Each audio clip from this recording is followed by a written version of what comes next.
Boom. There we go. Well, it took a little bit of arm twisting, took a little bit of groveling.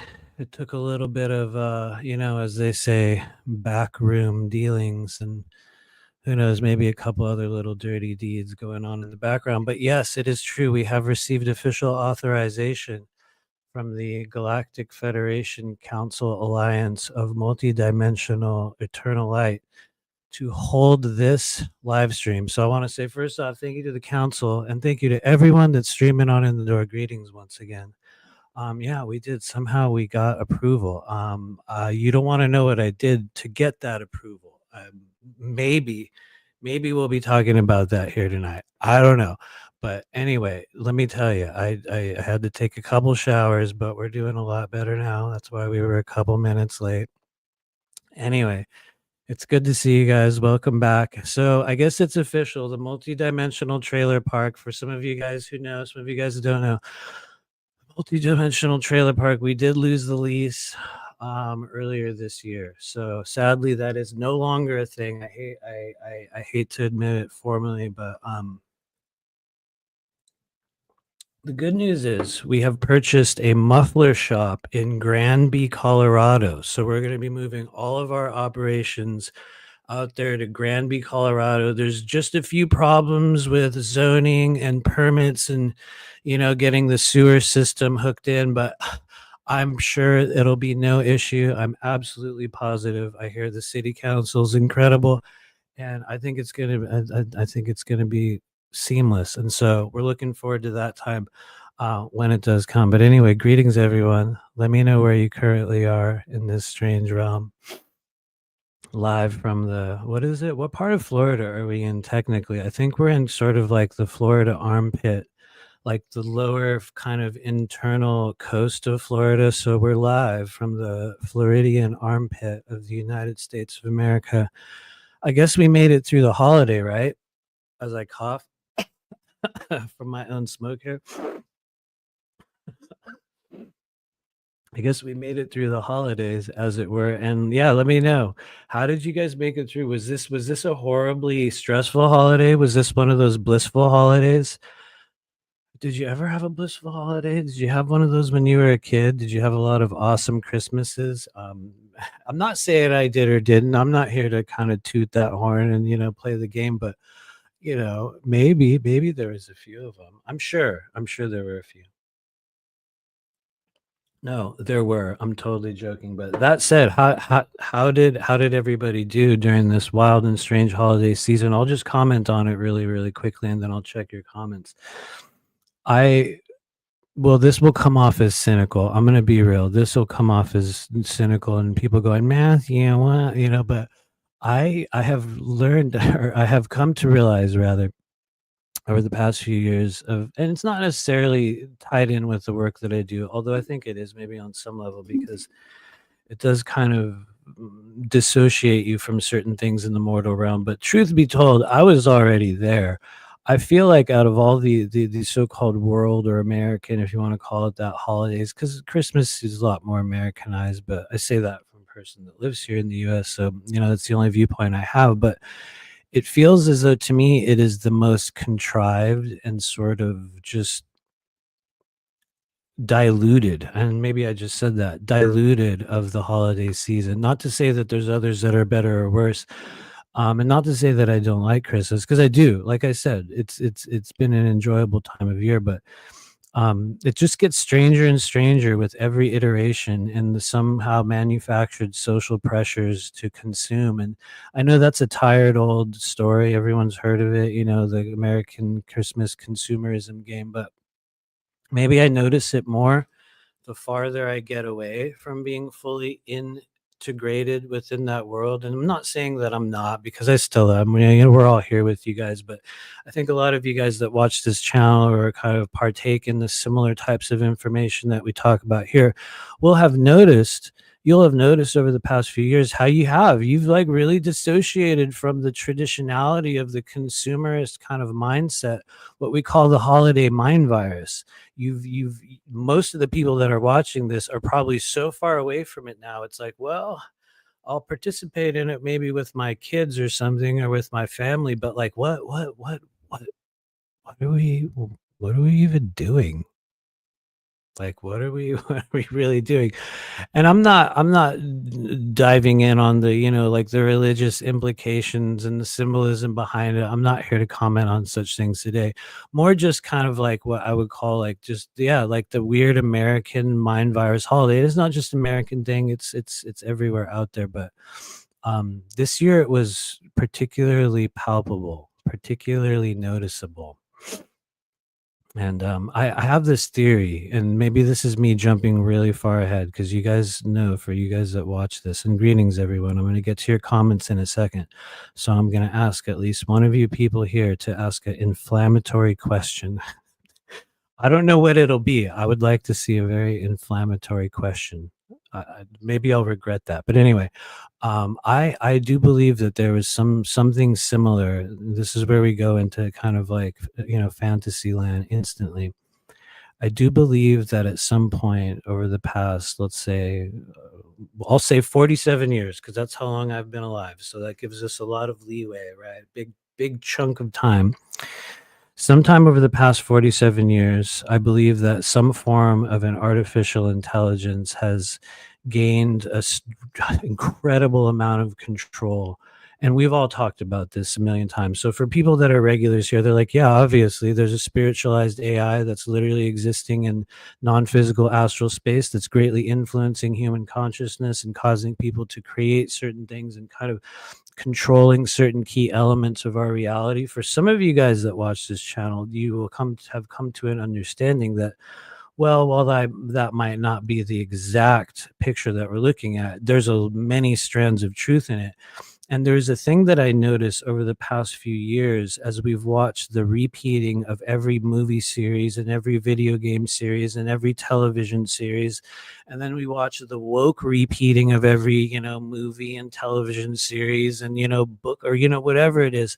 I believe those were signs of the so-called, AI insertion, or some people might call it takeover. If you want to use that, might be a little bit harsh of a term. We might be reaching a little far with it, but I noticed that since that stage kind of began, and if you're looking for, well, when is he talking about? What stage? Where are you going with this? When did this happen? That's a crazy idea.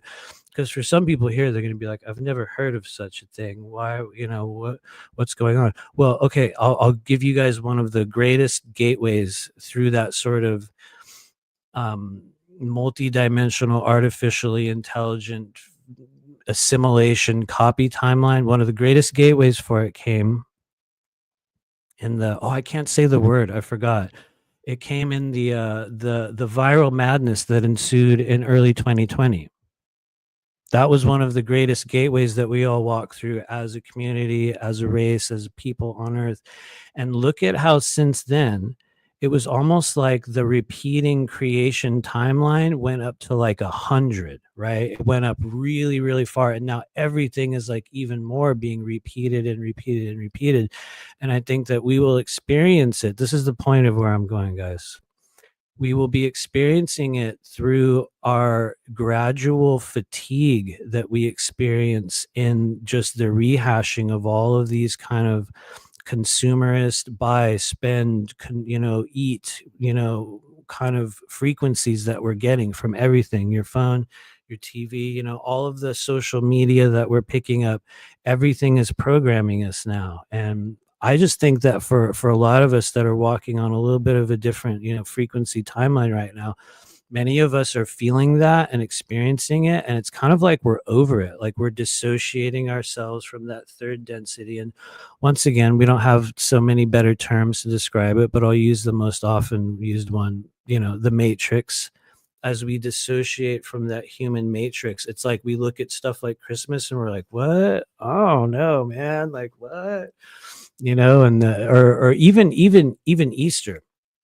And some people will hear me say that and be like, oh, he's knocking the religious side of it. No, I'm not commenting on that. Just the mind virus consumerizing elements of it. And anyway, I'm not going to go too far down that road. That was an unplanned one, but it was a wild holiday season. And so with that, I'm going to scroll maniacally through the chat. I'm going to look for the most inflammatory question that I can find. Here we go. And let me know how you guys are doing, by the way. Well, which you've been doing the whole time. So thank you for being here. If you could click the like button, it'll help us. As I'm scrolling through the chat, oh, I found a good question. As I'm scrolling through the chat, I will say, I got to have one of those fun YouTube moments the other day, if there's any other content creators present, where YouTube suddenly takes like literally 257 subscribers, which for other people, it's nothing. They're like, I shit 200 subscribers a day. It's meaning, you know what I mean? I burn it in my ashtray. I smoke it. I roll a joint with it. For some people, it's nothing. But for me, I was like, whoa, whoa. And so I don't know, maybe I had 257 bot accounts subscribed to my channel, but I was like, whoa, okay. So, maybe check if you're still subscribed. As I start drooling on myself here, if you're one of the people that does subscribe to this channel, check and see if you are still subscribed, because I don't know, they just bounced a bunch of people. This was in all capitals. That's why I clicked on it. Dennis, what's up? He says, is Santa really fat or just fat? I'm not sure how to answer that question in the politically correct age of body positivity.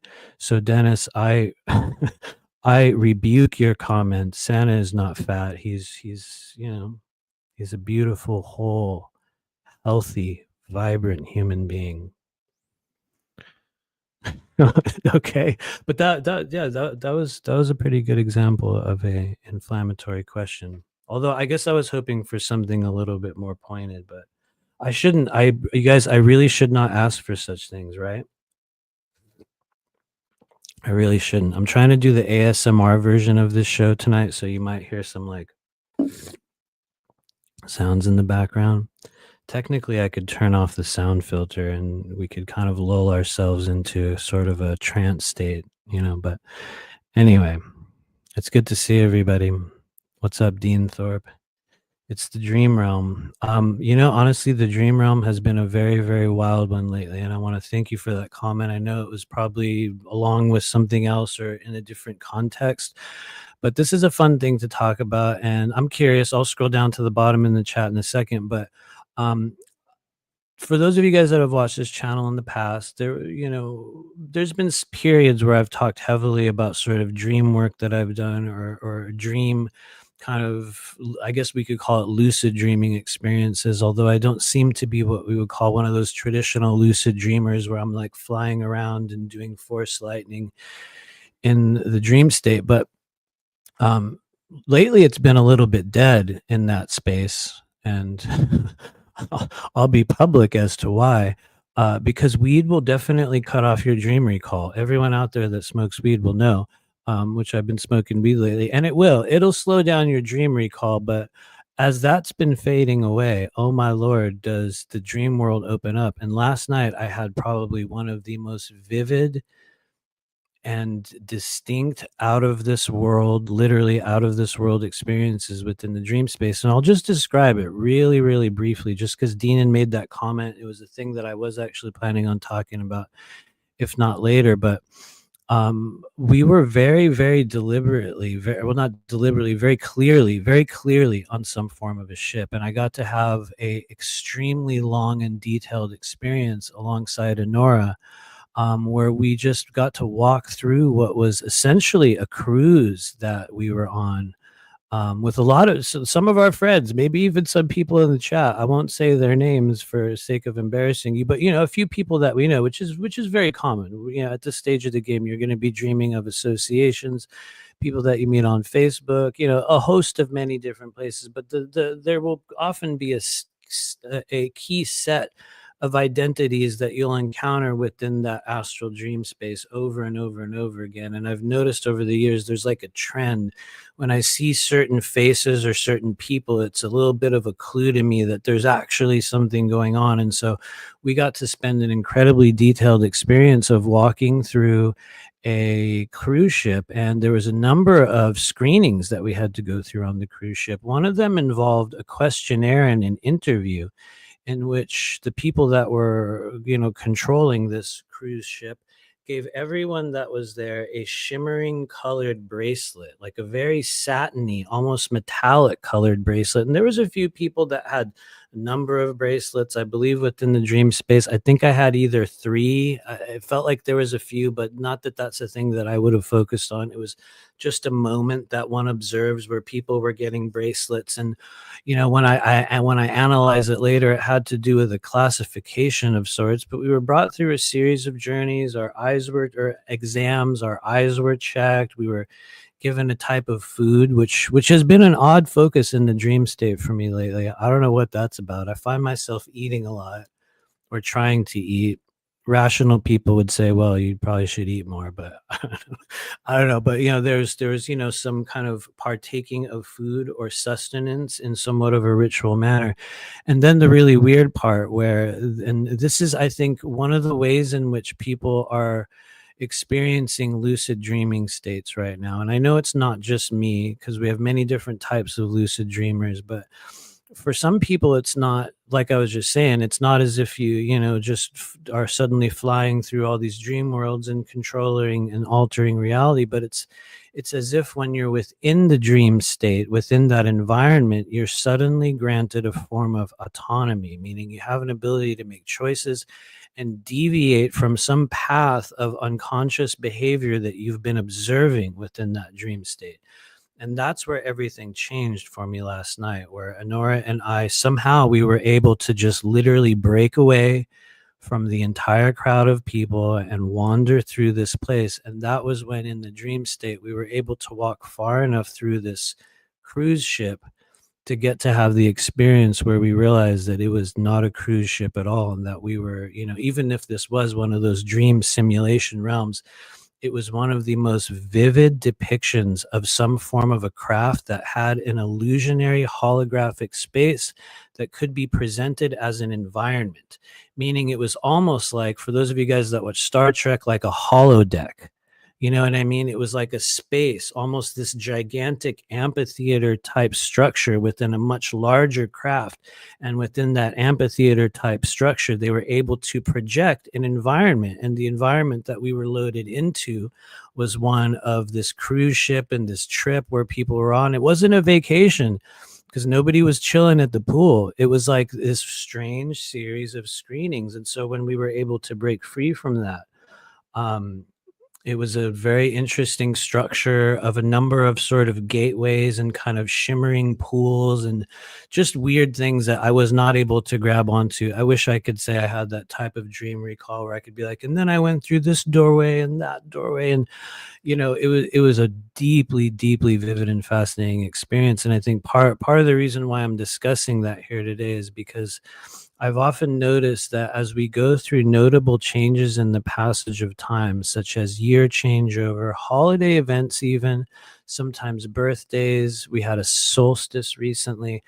Oftentimes, as we go through just kind of bigger speed bumps of experiential energy in the human journey, there will be a synchronized kind of encounter that may take place within your thoughts, within your dreams, even within your daydreams. For those that meditate, for those of you guys that catch yourself wandering into a daydream as you're driving in on your way to work, and maybe you'll have this one that is so vivid and so pure in some form that you're asking yourself, where did that come from? What I've noticed is when we walk through gateways in the human experience, like we're doing right now, um, it'll happen astrally. And so I highly encourage you guys, take stock of what you're dreaming of right now. Notice where your mind is wandering. Notice where it's leading you.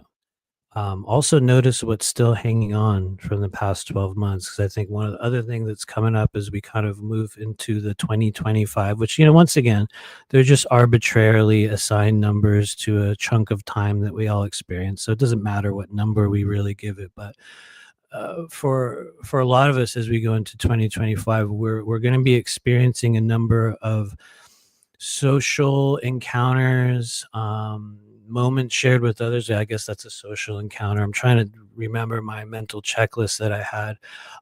Experiential gateways, initiations, even old wounds. A lot of those things are going to come in and out of our life for the last time. one of the last times. It's like one of the last repetitions of a certain version of you. Um, and maybe that's just me.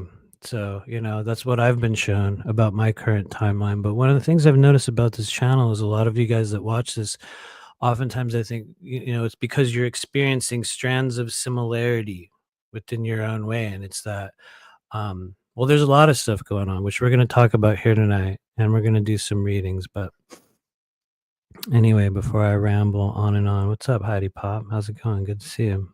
Dreams always in oh, here we go. Always in transit, packing, catching plane, dodging sinking ship. There's a lot of cool, like, if you want to go old school psychobabble, there's a lot of cool, uh, just, info in the dodging the sinking ship. What did you successfully escape?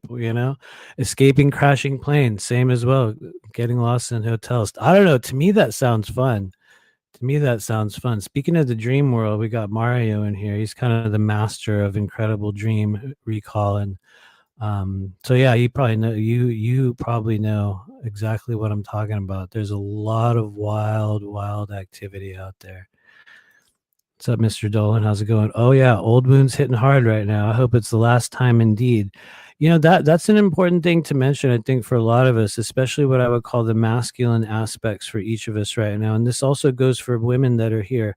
One of the things that I think you'll notice as we go through just the next year or so is we're going to be coming to a very different understanding of how we experience the wounds of masculinity. Whereas you guys remember, and it's still very active and very pertinent, but there was a lot of talk for the past few years about healing, the divine feminine, quote unquote, which for some people is a cringe new age buzzword, but it's also, the spiritualized aspect of femininity within us, and many other things. But as we go forward, we're going to watch a lot more emphasis upon healing and almost redefining what the wounded masculine looks like, what the strengthened, if you want to call it that. And sometimes I cringe at myself using kind of lame new age keywords, but we will see, and this is what I would call maybe a little bit of a premonition or a prediction, although I don't really like doing those. But honestly, you're already seeing it in your own way when we look at what we call, like, the so-called, not to use a stupid political statement, but the war on masculinity. And I think a lot of that stems from a releasing of collective wounds. And you'll know you're in that for those men that are here, because over the past few months, you've been going back through your memories, probably, not even wanting to, and diving into and re-experiencing and feeling all the weird old shit that you had to deal with, like the high school days and your 20s, or whatever it is, like those previous stages of notable social initiation, the coming of age stages for a lot of men right now. And I mean, also women. It's like those themes will be coming back, and they're forcing us to kind of notice, number one, where is it repeating in your life? Because you're going to notice for a lot of your old wounds right now that are resurfacing, and this is outside of the masculinity angle, you're going to notice that there will be a corresponding social situation in your daily life that almost guarantees to bring up the same feelings. And so it's kind of giving us incredible just material for those of you guys that are willing to do real shadow work, like real shadow work. But anyway, that's probably a conversation for another time. Meanwhile, Jason's talking to the cops again. Oh man, sorry to hear that. Maybe because you're homies. We'll just say maybe because you're homies. Remember that statement though. I don't answer questions. Sorry, I don't answer questions. I don't mean any disrespect. Here's my identification. I don't answer questions. If you play that one the right way, I don't know, maybe it'll work. Is that a myth? I don't know. That's just what I've always been told.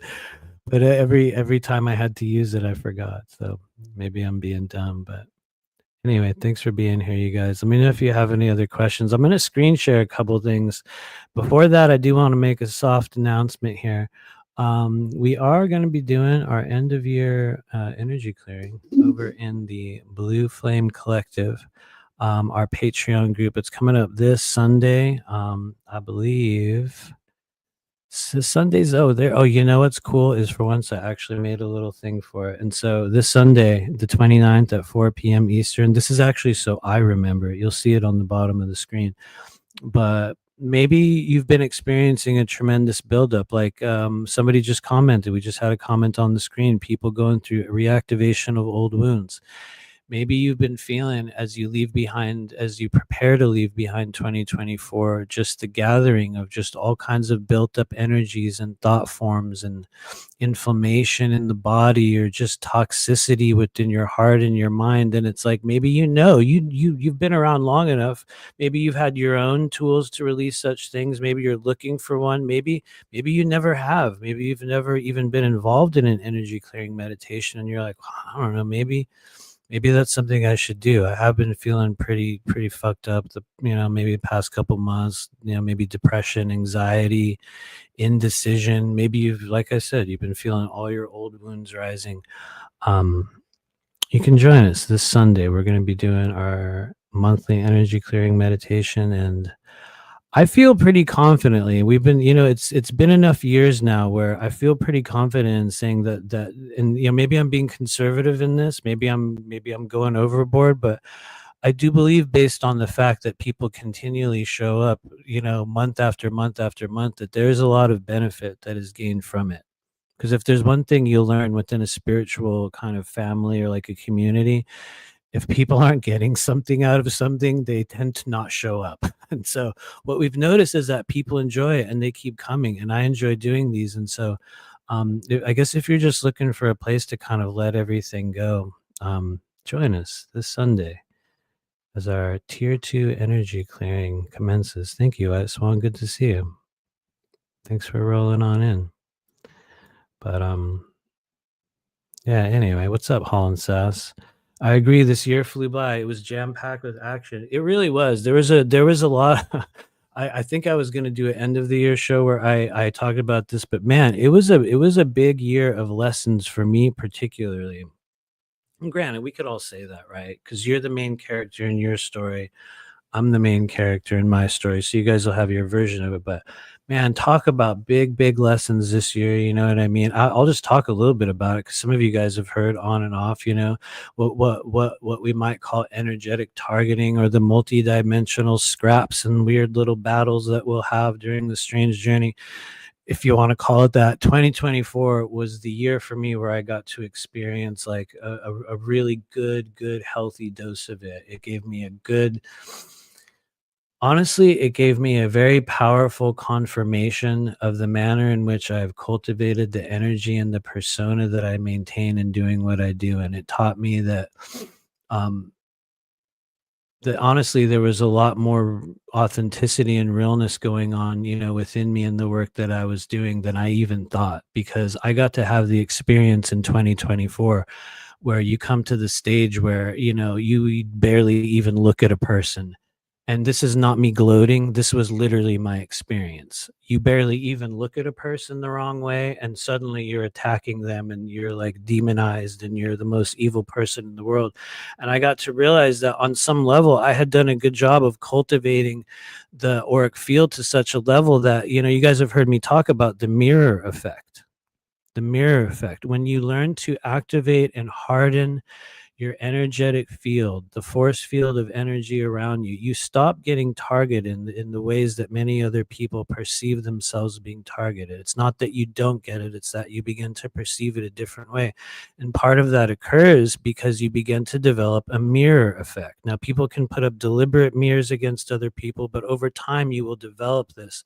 And what happens is, you encounter people in this world, and they come in an unhealed, negative, accusatory, damaged, vengeful state. What'll happen is, just by them being around you, just by being in the vicinity of such people, every single negative trait within them will be activated. And it's almost like the switch flicks and suddenly all of their darkness is activated, but it'll be activated toward you. And I know a lot of you guys have seen this effect where it's like, you guys have had friends and family, or maybe you're one of those people who, just by living your life, you bring out people's demons. You know what I mean? And it's like, what? I'm literally standing here 2024 was the year where I got to be literally standing there and be like, "Oh, oh, I guess I'm the evil one now. Okay." You know? And I got to watch how that kind of made a little ripple effect throughout, I'd say a moderate amount of the current social group that I was involved with at the time. And it was a very, very interesting thing. I think it taught me a lot about, like I said, the energy that I've cultivated. And it also taught me a lot about other things that I needed to cultivate within my own way, certain things that I need to soften, ways in which I needed to open myself, but also more so ways in which I needed to actually become even better and even greater of a mirror than I had ever been before. Which I think, there's a certain choice point that we come to when I think you do, the type of work that I do. And it's not even about doing this work on a professional level, because that's not a requirement. Other people will be going through their own processes in your own way of strengthening the self, of becoming the fullest version of you, of embracing, yes, yes, all of the light and all of the dark, which is a thing we don't always talk about, right? And we meld those things together into another version of ourselves. To go back to the so-called, premonitions that I see for the coming year, we are entering the stage in which boldly authentic, possibly even raw authenticity is going to be the defining factor for who makes it through this next cycle. And what that means for a lot of us out there is you're going to need to start calling bullshit on a few things. You're going to need to, and this is also toward me because I'm saying it kind of forcefully, we also have to look in the mirror in a way, way different way than we ever have. And so, anyway, I'm going to climb off the self and psychic development soapbox. But yeah, no, this is it. The time has come for raw and bold authenticity. Be real. Be real, please. What's up, Angel Wings? I thought you were going to be on Rob's show tonight. Yep, I can't be around my mother. Within 10 minutes, she starts reflecting. I run, don't visit much. I feel you. I imagine that's in relation to the holiday thing, but really probably anything else I said here. But I feel you. I feel you. Ironic, maybe not ironically, that's not the right word, but I actually haven't done a family holiday in like 3-4 years now, I think. That's kind in some ways that's kind of sad. I will admit it's not necessary, not always a good thing, but it is what it is. We still talk on the phone, but I feel you. That is also one of the ways in which, a lot of you guys are going to realize that you are the one in your family line that was meant to heal and to take upon the karma and the collective ancestral wounds of everyone within that family matrix and heal it, because you're going to be very, very aware of the level to which you're gathering energy from those people when you hang out with them. And that's not a good thing or a bad thing. I'm not saying it's negative. I'm just like, that's what happens. We walk away from a lot of those situations feeling very overloaded, and like, there's a lot of joy for many of us, not all of us, but you know what I mean. It's like you're going to be aware of what it is that you sort of absorb from those experiences. And honestly, in a large part, that's why we do what we've been doing at the end of every month, is because I think it gives people a place in which they can come and kind of offload a lot of the inflamed intensity of the human experience. And wherever you get it, wherever you do it, I pray that before this year ends, you will take some time to really sit with yourself and just clear your energy in whatever way you choose to. I could go on and on about it. If you want to ask a question, feel free. But we're going to talk about some, third density things here in a moment. But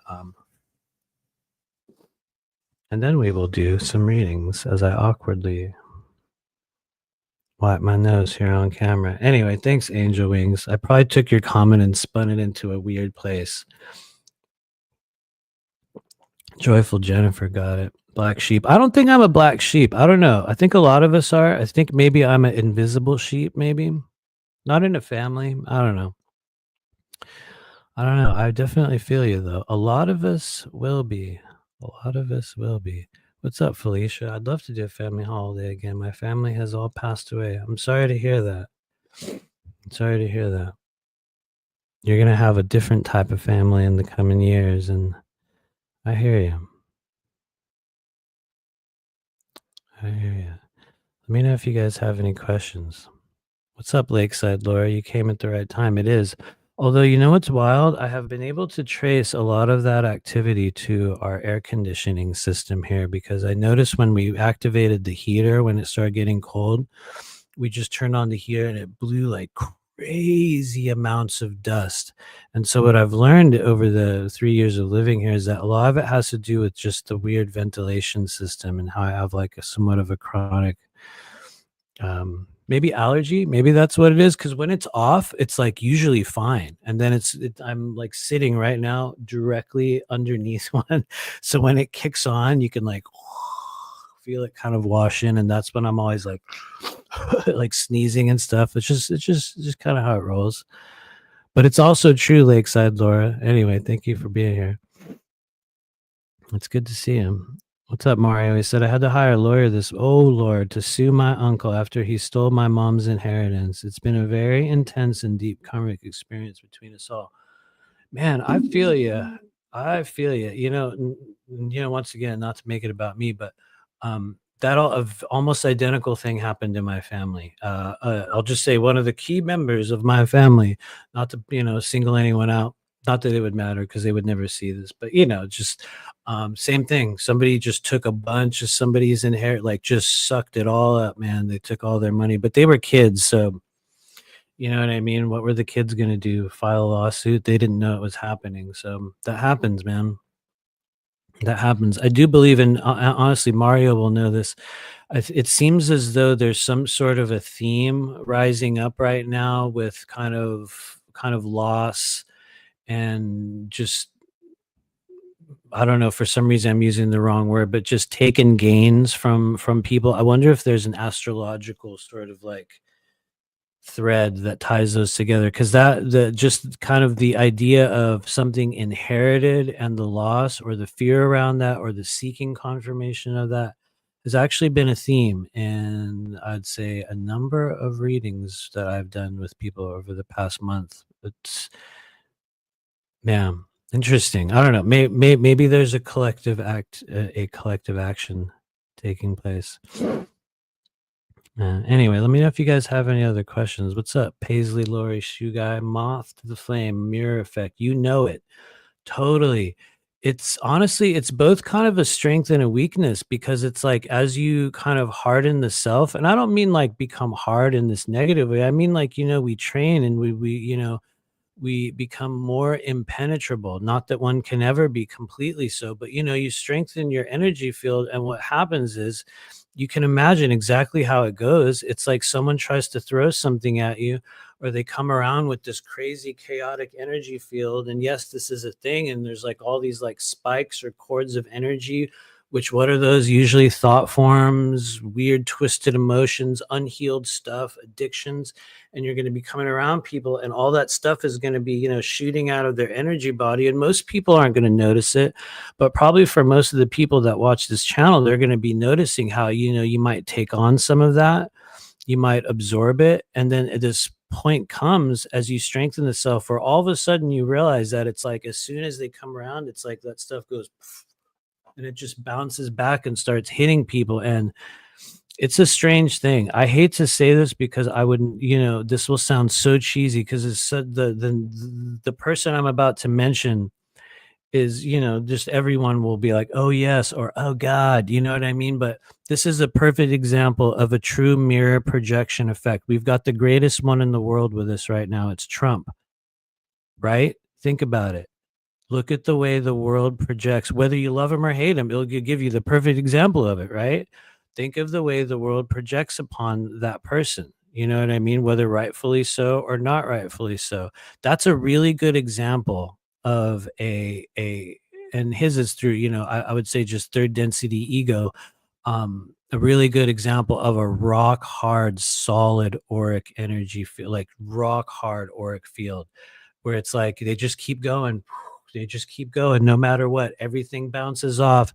Everybody gets triggered in the process. They even look at someone the wrong way and it's like, oh my God, he abused me.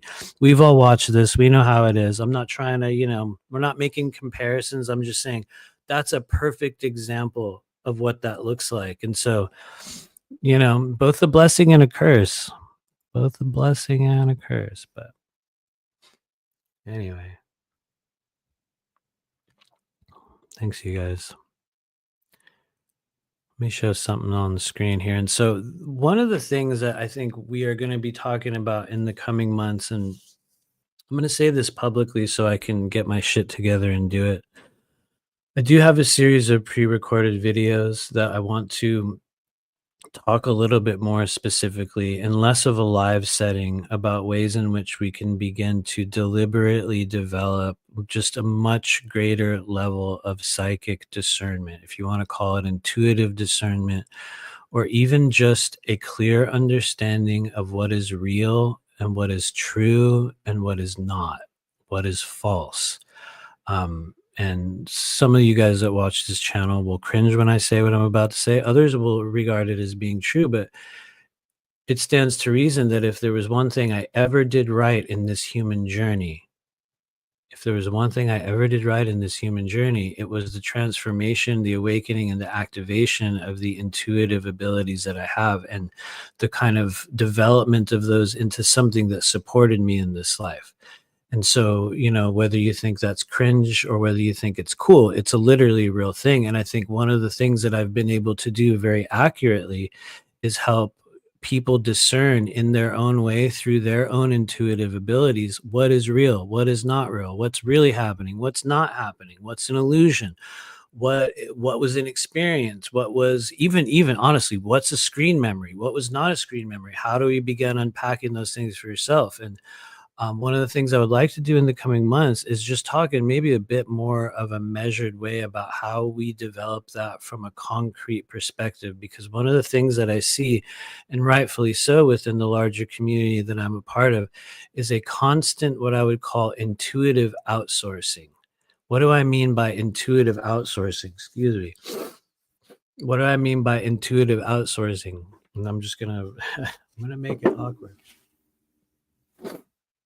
What I mean is that everyone is looking toward an outside source for what is true or what is not true. Everyone is looking toward some form of a galactic council or an alliance or a network of beings outside of the physical body who have this all-knowing knowledge over everything that's going to happen. And I'm gonna be real. I don't really feel that that's a reliable method of, discerning what's going on within our realm because, for those of us that have been around this community for the past few years, you'll notice that all we've heard is prophecies from, so-called beings and alliances and confederations and, you know, channelings from, this and that. And, here we are, I guess I've sort of been hanging around here full time since 2017, and here we are, and it's like, well, hey, all right, disclosure's still imminent, solar flash is still coming, all of those platitudes and phrases are still, still flowing everywhere. Light codes incoming, you know what I mean? I'm not saying they're not. I'm just saying it's like, we've outsourced every bit of intuitive understanding and capability to know what is happening within us and around us to essentially, you know, beings that are not us, things that we don't even, honestly, we don't even need to be looking toward to understand. And I think one of the things that I've done a really good job of over the past few years is helping to develop that sensibility within ourselves through opening up, channels within energetic anatomy, through working with the vagus nerve, through chakra dilation, through learning how to work with your meridians, which, sorry to say it for the thousandth time, that's when shit will really, really change. When you start kind of running energy deliberately through the meridians in the body, you're going to experience a different immediacy in terms of how you connect with people's energy. I will give you a really good example of what I mean when you do a lot of, and it's not, I shouldn't say a lot of, because it's not about the amount. I think it's more about like targeting the right places for the right individual. But the more you clear and work with the meridian body, for those of you guys that do psychic work, for those of you guys that do readings or energy work, you'll notice how some people have an immediate engagement. And once again, someone out there will cringe because I'm using myself as an example in some of these ways. But the reality is, I'm a really good example of immediate engagement, meaning it's like you pull a card, you check in with a person, you breathe in their energy, and you can run instantly, like, boom, here we go. And you can start speaking on that. Other people will take a moment, sense, receive, receive. And don't get me wrong, there is absolutely nothing wrong with the duration of time. It's not a good thing or a bad thing to be fast or slow. In some cases, though, it will greatly aid you. And as you purify and open up the meridian body, you will notice a change in the quickness, the immediacy through which you learn to connect with spirit. Which, for those of you guys that know meridian body, you even in a limited form, like you will kind of be able to understand that, because I think it's much more visceral and physical than the chakra body. But I'll gently pause there and kind of angle it back toward where I was going before I go on an anatomical rant. But um, my intention is to speak much more deliberately about how we can open up those sensibilities. And so I've decided to use a couple examples from popular, collective, whatever media of the moment. And I guess the first most obvious one is one that's been kind of already beat to death. I'm going to do a little screen share here. I hope it works because I never share anything from Twitter, or I mean X. Sorry, I'm old school. I'm still on the I'm still in the Twitter generation, so hopefully that'll work out. But um I want to use this as an opportunity to kind of have everyone peer into the energy and kind of just let me know in the chat, like, what do you feel? And first of all, before I share this, you guys are gonna know this is a topic. This situation has been beat to death. Okay, so everyone's talked about this 1,000 times, over and over and over again. Everybody has a theory, so that I'm not dropping anything new on you. Everyone's going to be familiar with this. But what I want to do is take this as an opportunity to just feel into it and have a collective moment of like, well, what's real? What is true? Are you ready? Here we go. Maybe it'll work. Boom. Hopefully we can see this guy. Everybody knows, right? Let me know if that shows up. I don't share a lot on StreamYard, so give me a thumbs up. But yes, there he is, our boy Luigi Mangione. There's incredible talk about it. It got beat to death already. This is such old school, a million, new age prophets and, political pundits have already, beat this to death ad nauseum. And, a lot of other good people as well. But I think this is one of the most perfect examples, you guys, of a opportunity in real time to exercise your intuitive discernment and look at what we've seen of this situation over the past few weeks. Okay. And so I know it's been beat to death, but as we know, for those that don't, in case you've been living under a rock, or maybe you don't have the internet, some people don't, right? Right. Anyway, um, as we know, this gentleman is, considered to be the prime suspect in the killing of, some healthcare dude. And I'm not here to put a stance on that or not. I'm not here to, I have no morality check on like, was it cool? Was it not cool? It's like, I'll just be real. I don't give a shit. But what I do care about is this situation right here. And so I'm going to kind of hit the comments here. Let me know what you guys think. And my question to you is this the same person? Is the person that we saw in that horribly staged, perfectly framed security camera shot with the 3D printed pistol and suppressor, the amateur job there on the street, you know what I mean? Is this the same guy? And so I'm just going to check your comments here. I mean, I'm going to be real. The majority of us here know in our hearts, you know the answer. You feel it within your body. And yes, this is an ultra, ultra, ultra basic example of it. There's many more much, much better ones. You know what I mean? There's all kinds of other, current people that we can, like talk about. But this is one that I think is being pushed on such a level that like this is perfect fodder for us to look at and go, what do you feel, what do you feel? Because I think we're coming to the stage now in which we can only rely upon, in some cases, the empathic frequency of energy that we receive, because we know now, it's like a few keystrokes and a little bit of coding and a little bit of input, and the AI will create that for you. You know what I mean? And so we're at the stage where no, you can't really believe your eyes at this stage. We know this, right? And so we are being asked to judge based upon feeling alone. And I know most of us realize this is absolutely not the person. But I think the reason why I've chosen to show this first is because I think to the majority of people that would watch this channel, you're going to look at it and go, yeah, obviously, obviously it's not. I mean, if there was ever not the same person, this is your time. She's got it. Not even the same jacket, not the same person, not the same backpack, let alone, and I know this is, kind of dated speculation now, but,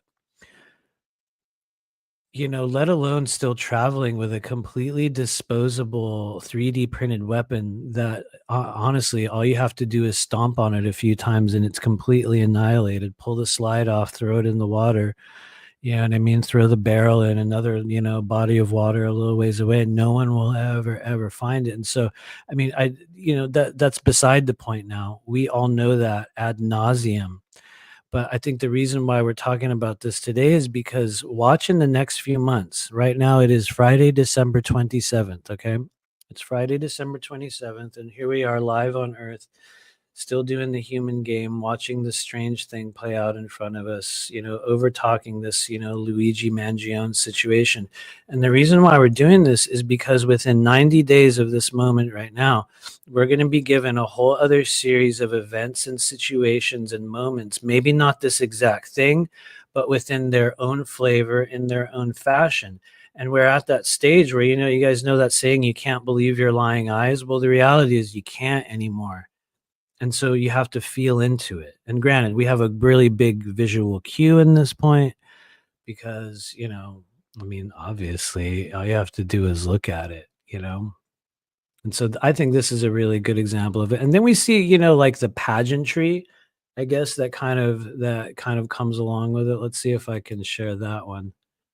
Yeah, and then we see the strange pageantry that kind of comes along with it. At what point in history did we get to see this strange perp walk out there? And I know once again, this is like the oldest news ever, but these are going to be some of the clues that you're going to feel into to tell yourself, like, what am I really looking at? Or to ask yourself, what am I really looking at? What is being portrayed? What is being shown to me? And at the same time, let's go to example number 2. Actually, I'm gonna check your comments really quick here, and then we're gonna go to example number 2. There's a few psychic people that are knows exactly what example number 2 is. Yeah. Thanks, Belinda. She says, "No different energy on each one. Just feel the energy." So no, so maybe I would say you're entitled to your opinion. Maybe in the timeline in which you're on, or maybe your conclusion is that they might be the same person. And I don't believe that they are. I'm not saying that's what you were trying to insinuate there, but you know, it is definitely, I think, one of the most highly suspect and perfect opportunities to exercise intuitive discernment. Yes, the monopoly money, absolutely, absolutely perfect. True Ray says, I think the top right might even be a woman. Strangely enough, I'm going to bring that one back. Can I bring it back? Hold on. Where did I go? We're going to bring it back. Strangely enough, and I'll tell you what I think happened here. Sorry, guys, I'm not fast enough at screen share.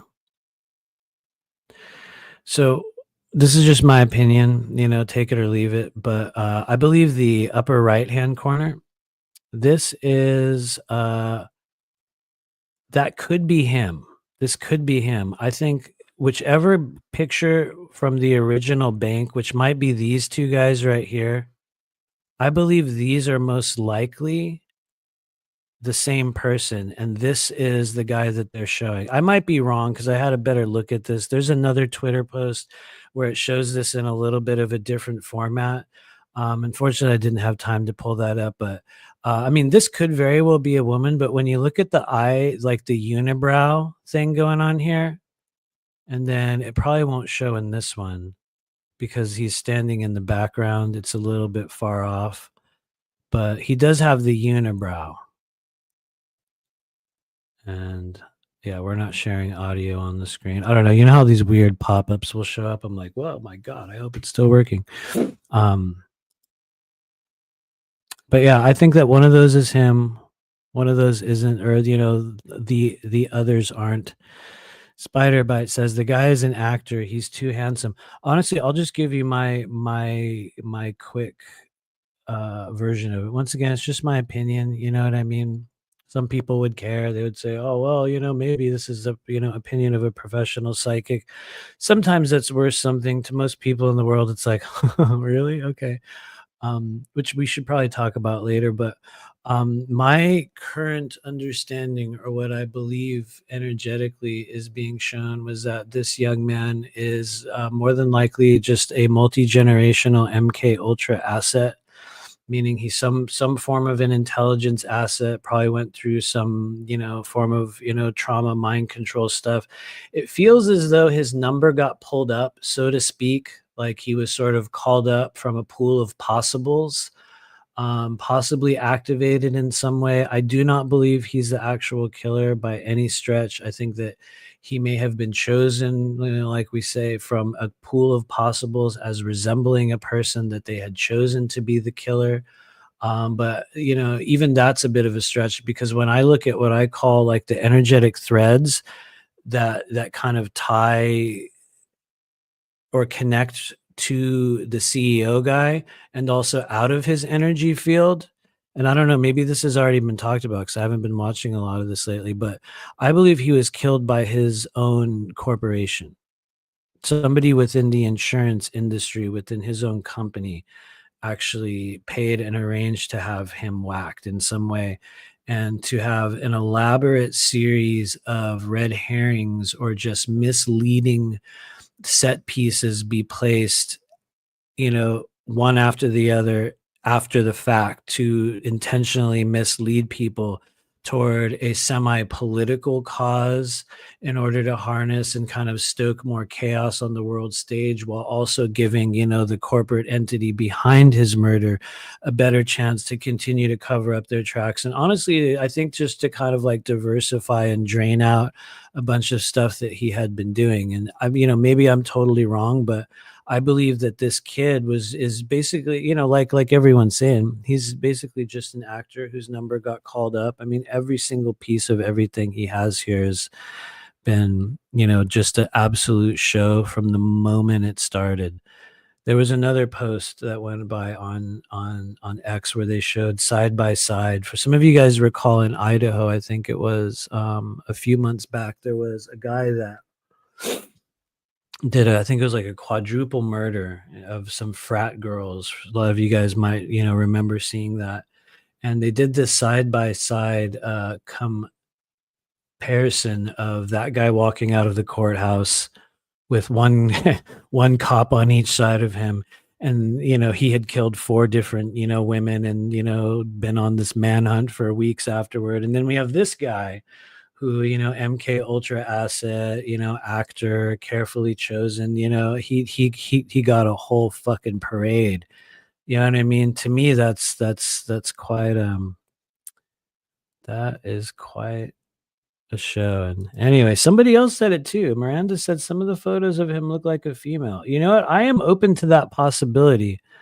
I'm definitely not one of those, "I know exactly what it is, guys. Hold on, pack it up. Let me tell you. Here's the truth." I think that's one of the really fun things about not only doing this work in a time like this, but getting to live in a time like this and kind of watching the way our collective consciousness grabs on to certain events and just spins it into this like narrative and this amazing story, and just all kinds of wild stuff. If there's one thing I can tell you, and this also applies to the next images that are about to come up, is that every time everyone in the news media grabs onto a certain story, no matter what it is, when it becomes the everyday, all the time, let's talk about it, let's show it, let's, that I believe is our number one indicator that it is merely a distractionary event designed to pull our focus away from something else currently going on. And so, anyway, oh, we got more female. So maybe what if he is? What if he is? You know what, you guys, I am very open to that. It's entirely possible. I think if there is one thing that we have learned at this stage of 2024 is that you better damn well expect this crazy, bizarre twist. It's like if you're not ready for that, at this stage, you've not been paying attention because, watch later on, they're gonna be like, turns out we've now discovered news at 11, live on CNN. Luigi Mangione is now trans. And it's like, oh my God, watch. You never know. You never know. I would not be surprised. Jason H says, isn't lawyer Diddy's lawyer's wife? Yes, thank you. Jason H, you're helping me remember the other thing I was going to show on here, which I didn't pull up a screenshot of it, but I believe that's another example that it's being kind of run or coordinated by a number of intelligence agencies, because you'll get these sort of these attorneys, or at times like medical examiners, or people that somehow bridge multiple big cases at the same time. And so yeah, there's a husband and wife team of lawyers. One of them's doing Diddy, the other one's doing this guy. And so, boom, there we go, right there, another layer of confirmation. I'll give you guys another fun name to look up, and maybe this is me going way too far out there, so forgive me if I'm just like spinning it off into a weird direction. But um if you look at most of the really big political assassinations that we've had in America, stretching all the way from JFK to Jeffrey Epstein. And hopefully I think I'm allowed to say that. Is that a forbidden word? No, I'm pretty sure you can say him on YouTube. But if you look at, and there's been a number of other ones as well. Those are just the two most notable ones that I can remember. But I shouldn't say that, not all, many of the high profile, notable, mysterious political murder cases have involved a medical examiner, or a medical examiner who somehow is still alive. He's the guy that, looked at JFK. He's the guy that looked at Epstein. His name is Dr. Michael Baden. If anyone out there wants to look him up, Dr. Michael Baden. Look up Dr. Michael Baden. And I believe he is one of the kind of like approved, medical examiners when there's a political assassination and they need to, we need to bring someone in to give an explanation of the cause of death. It's like, oh, okay, get that guy. Get that guy.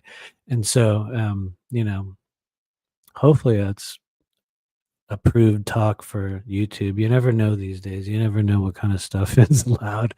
We didn't say the C word, and we didn't say the V word, so I think we're still in the clear, right? We only said Trump once. Oops, I mean twice. Damn it. Anyway, check them out. It's an interesting and strange wormhole to go down. To some of you guys, it will be meaningless. But with that, let's go to object number 2, exhibit number 2 for your intuitive discernment today. Let's look at, oh my God, the most exciting and wonderful event of the times, right?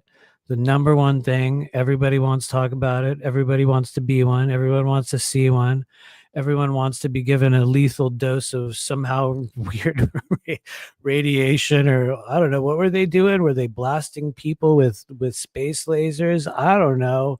Here they are, the mystery drones. I don't think this video is going to show up in terms of audio, you guys, but we're going to watch it, and I'm going to even pull myself up. I'll put myself down here in the corner. I did check this one out earlier, and this is actually, I pray this shows up because it looked really good. It looked really good on my phone. But let me just play it for you. And I'd like Went everybody in outside the chat. Let me to know what prove my you feel. point, and this is over my house right now. What is that? This is a video of the Morris County drones with This is characteristic multiple triangle lights clips. on the back or underneath.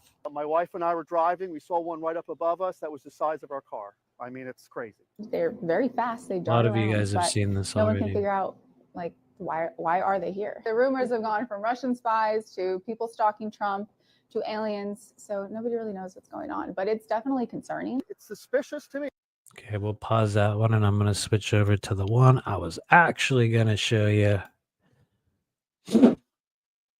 which is this one here. This one goes for a little bit long. It's about 1 minute and 51 seconds. I'm pretty sure we're allowed to show these on YouTube. If you're a YouTube AI yard dog, this is just for, criticism and, critique. And I'm pretty sure we're allowed. I don't know what the right term is, so sorry. But I feel we're allowed to play this. But we're gonna watch this other one here real quick. This one fixates more on one craft, and it's really just a light in the sky. But I'm gonna check your comments in a minute. I want you guys to try to feel this. I might do this one without audio because honestly, the woman's voice is super annoying. So, but just feel into it. My live got disconnected. Go figure, right? So there is. Oh, what the fuck is that? What the hell? Okay, something's going on. Something's going on. What is that next to it? What the fuck? A part of me is starting to maybe think like that red drone is someone's drone, like someone here putting it up, like police or something like that. And the one above it is the unidentified drones. I don't know. That's not accurate. I am just saying my theory because that red drone is really low. It's kind of weird. And oh my God, look at that one going. What the fuck? Where is it going? It went close. It went close to that red drone. We'll pause it here. Maybe you guys can see that happening? maneuvering around. I'll pause it there just in case there's any kind of like, I don't know, just in case there's any form of, copyright stuff with Twitter. And I don't think there is. I think we're okay. What do you guys feel when you guys feel into this? And I know you guys have been talked about a million times. It's been chopped to death. Everybody's got a idea, right? Everyone's done a channeling on it. Every cool, influential remote viewer, right? Everybody that's cool in the remote viewing world already knows exactly what it is, right? And so we're going to take a little bit of a poll here on this live stream here today. Oh, I should have set up the poll. I know you can do that on YouTube. Ugh, I don't know how to do it here, but and so I want to ask you guys. We'll do 3 categories. We're going to do 3 categories. Okay, category number 1. I would like to know how many people here, upon feeling into that, especially that red light, maybe you saw that, maybe you didn't. I don't know how visible it is on my screen, how much it comes through, but option number 1 is, or maybe this is A, right? Multiple choice. So I'm already making it confusing. A, the drones are military craft. That's option A. If you believe this is just a military test, I'd like you guys to let us know. Okay, but don't answer yet till you hear all 3 options. Option B. Option B is probably the funnest one. Blue beam technology, right? Everybody loves that one. It's all just blue beam. It's just they're just projecting them everywhere. So B, blue beam. Blue beam is B. C is going to be extraterrestrials disguised. This is the one that kind of chokes me up. Option C is going to be extraterrestrials disguised as earthbound craft. because it's not safe for us humans to view them in their true form. So they show up as terrestrial drones. So option number 1, or A, was military craft. B, blue beam. You know what I mean? It's just a hologram. It's just the government, and they're just beaming these images up there because they want you to I don't know, what do they want, right? Does anyone really you know what I mean, right? And option number 3, or C rather, is extraterrestrials disguised as terrestrial drones. And then there's option D, because I noticed somebody put D. Who the hell put D? Somebody put D, but no, option D is okay, because option D is going to be, you know, we could say all of the above, which is probably maybe even an obvious answer for some people. So that's option D. And then there's option E. Well, we never get option E, right? What? Oh my God. Option E is the unknown quantity. The unknown. Something that no one has considered, or very few people.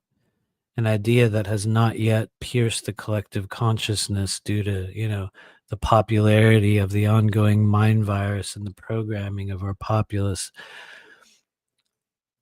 Maybe there's a whole other one. Anyway, let's look at some of your answers. Here. Let me get this out of here. They'll somehow, I don't know, maybe I don't think they'll take my video down over Twitter, because I see a lot of people sharing Twitter videos. So I don't know. I saw other people doing it. I saw other cool YouTube people doing the same thing, right?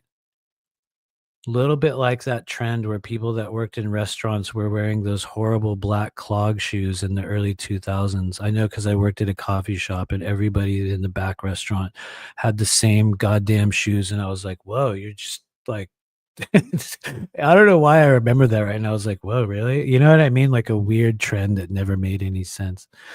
Anyway, let's check your answers.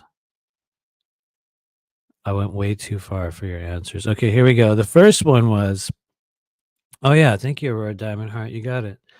These are your options if anyone still wants to answer. A, military drones. B, blue beam. C, ETs described as earthbound craft. Option D was all of the above. Option E is the mystery answer. And so first off, we got Robin Lane in the house. Robin Lane says military drones. Honestly, I believe that a very large amount of the drones that we are seeing right now, and let me just say a semi-humorous, sarcastic, yet also sincere thing. I realize there's a lot of cool and important, influential, spiritual disclosure remote viewers who have already, you know, decided upon the exact nature and reality of what we're witnessing. But and I realize there's, you know, maybe some of them will watch this, although probably not. Let's be real, they won't. But when I feel intuitively, if you want to call it remote viewing, although I have not sat down and done what I would call a dedicated, specific remote viewing process on looking at these. So I'm saying this from an observational perspective. When I feel into what is flying in, I would say, large measure through the skies out there, there is well, when I look at the source of it, it feels like a human being sitting down. I'm just going to be real. I don't know if that makes sense to some people, but it's like when I feel into a number of the videos that I've seen, it feels as though there's a human person sitting down. And so for some people, that'll sound stupid. Like, well, what do you mean sitting down inside it? You mean there's somebody flying it? No, actually, what I believe it was showing me was that these are just literally being piloted. It feels as though they're being piloted from a military base or a couple different military bases. It looks like was part of at least one element of it was part of it had been planned for a while. in terms of like just do you guys remember Jade Helm, Operation Jade Helm, when they were bringing out all this military equipment and transporting across? A big part of Jade Helm was to understand the public's reaction, to gauge the public's reaction to a sudden influx in a movement or an unexpected event that could have been explained in many different ways, and then to watch the ways in which it was explained so that they could then gather information on where everyone's kind of minds were on the whole concept. And so what I feel into it when I perceive that is that a vast majority of what's being videotaped are people literally piloting military craft. Now, there was a lot of theories about the nuclear element. In my opinion, from what I feel, and this is one I feel pretty grounded on, I do not believe any of the claims that say that people have been, or the ones that I have read, okay? The ones that I have seen and read, I do not believe the claims that say that people have been poisoned from radiation from these. I don't believe that there's a targeting element that is occurring, and I could be wrong. But when I feel into the overall, what I would call like the web and the connections between, the craft and what I call, the person sitting, which I took as being a drone operator, because oftentimes when you feel into a thing or an object and you're trying to psychically discern, what it is, where it is, what it's made out of, one of the things that will help you understand it is to feel the energies around it. What is it linked to? What are the vibrational qualities of it? What sort of emotional resonances do you get when you tune into it?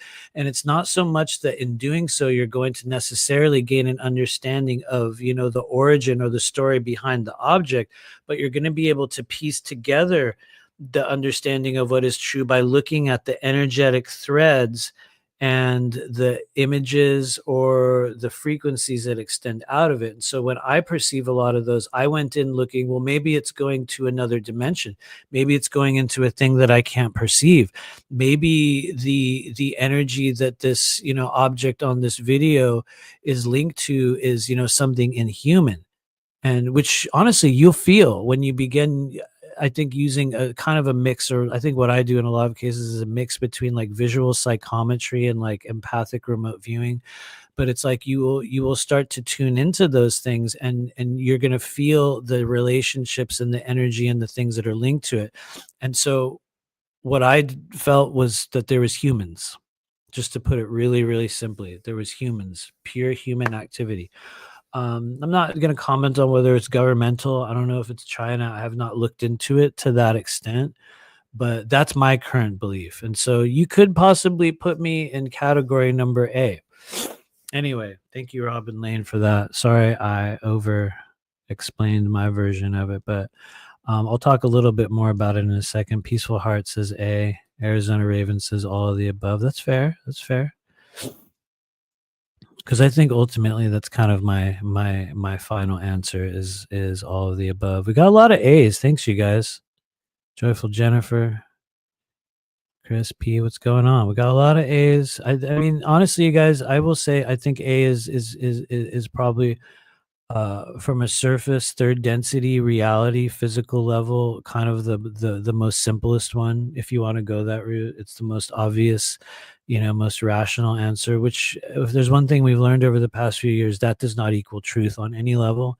So it's like, yes, it's very rational, but is it true? You know what I mean? Ask yourself. White Swan says D, all of the above. Thanks, Trevor. We got A. Lots of A's. Selena, what's up? I think it's both A and B, but plasma. Oh, there you go. See, thank you for reminding me of such things. I'm going to comment on that in a moment.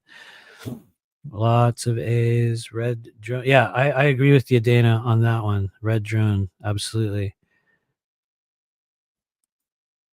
Thanks, you guys. We have a lot of really, really good answers. Okay, and so I will say another thing. Okay, and so there's been a couple other videos that have been going around prior to loading up this stream here today. I just didn't have the time to go harvesting those images to show on here. And I'll be honest, I don't usually do a lot of screen sharing, and I think I have PTSD from watching so many people get their channels strike.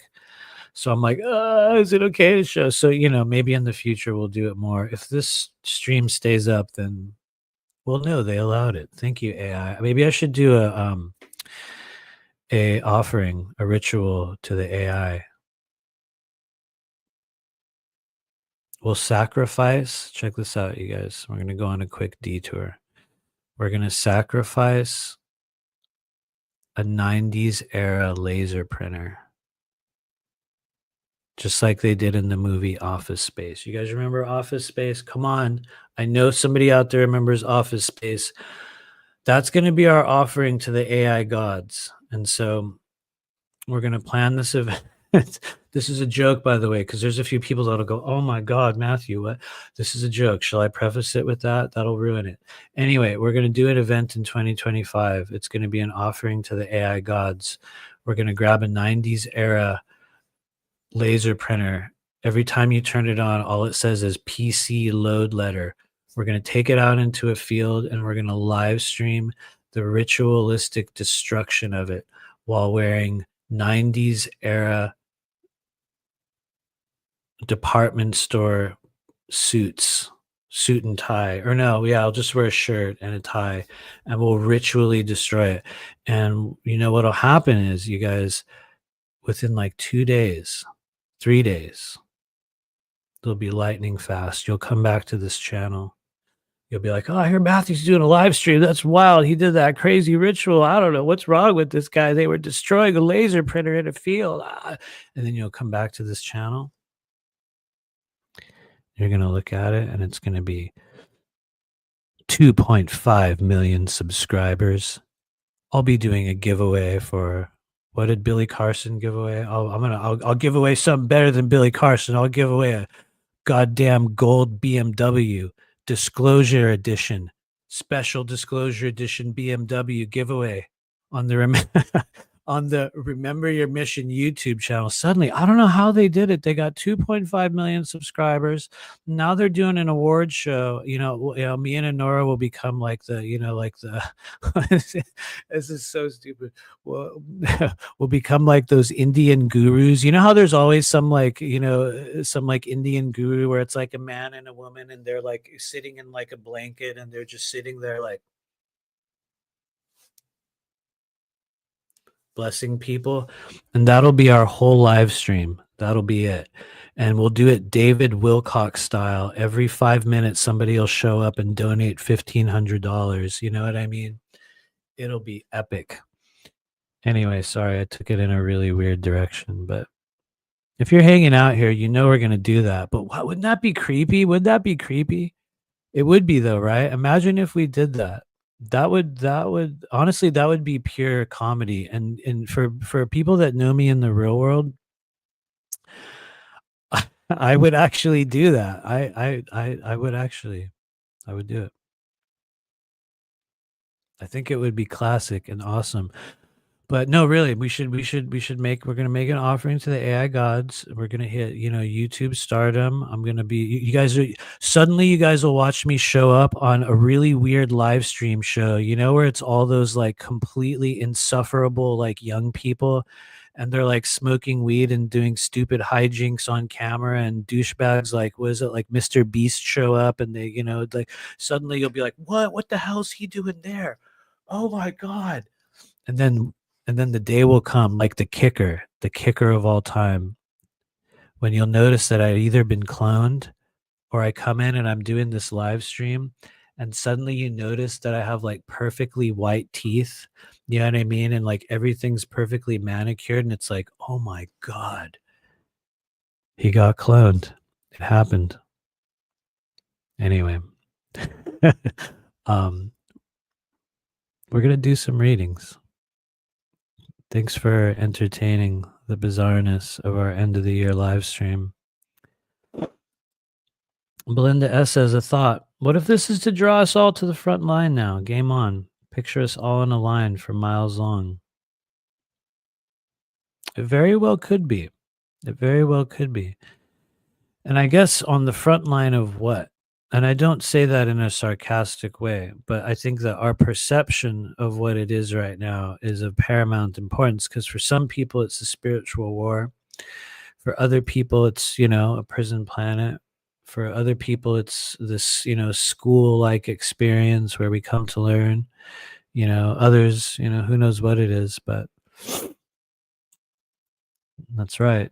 I'll be the face of disclosure. Suddenly, somehow, I'll like get like work done, which is, I'll be creepy, right? Oh my Lord, that would be creepy. I'll come back and I'll be like, you know, like perfectly facelifted, or I'll get that one where they raise your eyes, you know what I mean? So my eyes will be like this, which would be good in a way, because then I finally would have an upward cantle tilt. For those of you guys that know about the negative cantle tilt, I only know from Instagram, but anyway, we're just going to get weirder and weirder. Dana says, "How can you say all that without laughing?" I don't know. I don't know. Maybe it's just a thing. It's just a thing that I do. I honestly don't know. I have a very bizarre imagination, and I'll just trail on things forever. It's not necessarily a good thing. I want to be real with you. It's not necessarily a good thing. Jason H has got it though. Why? Oh man, that would be creepy. Oh, I'm just gonna be honest with you. That is one that doesn't really work for men. And I know maybe there's some men that will watch this that are like, look, man, I feel so much better after I got my lip fillers. But I remember when we lived in LA, that's the thing you will see a lot. A lot of guys will get those, and it's just like, you know, it's like it's just hard. That's a hard one to stomach. It would be. It would be. White Swan knows it. Matthew with new teeth driving the Disclosure Edition. I would have a gold Disclosure Edition BMW. I'd be heading over to my brand new series on Gaia. You guys would watch me doing these videos. I'll be doing videos with Billy Carson, you know, where I'm like, you know, and some have like a gold chain, and I'm like, whoop, you know, and like, watch, it'll happen, bro. I'm telling you, man, we're going all the way. We're going all the way. Anyway, let's do some readings, because otherwise, you guys, I'm going to keep going, and we're going to make this weird. Then inevitably somebody will get genuinely offended. Spiderbite says, we are being tricked and someone needs to work out the punchline quick. Can you please pull a card for me? How am I tracking in life? That was a good segue. That was a very good segue, Spiderbite. We will.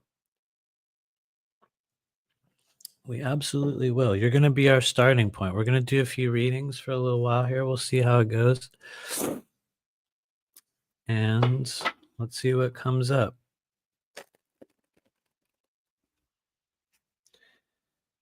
Okay. We're going to transition into reading zone, ladies and gentlemen. I do see we had a couple super chats, so I'm going to get to those after Spiderbite. I don't know how many we're going to do. We might do a few. We might do a lot. We'll just see how the flow goes. Super chats are not required. It will help, you know what I mean? But I'm just going to say it, you guys. YouTube takes 55% of everything that you give. So what ain't nobody over here making money on a YouTube, but your donations are very, very welcome. And so if you choose to do so, thank you. But we're going to start out with Spiderbite.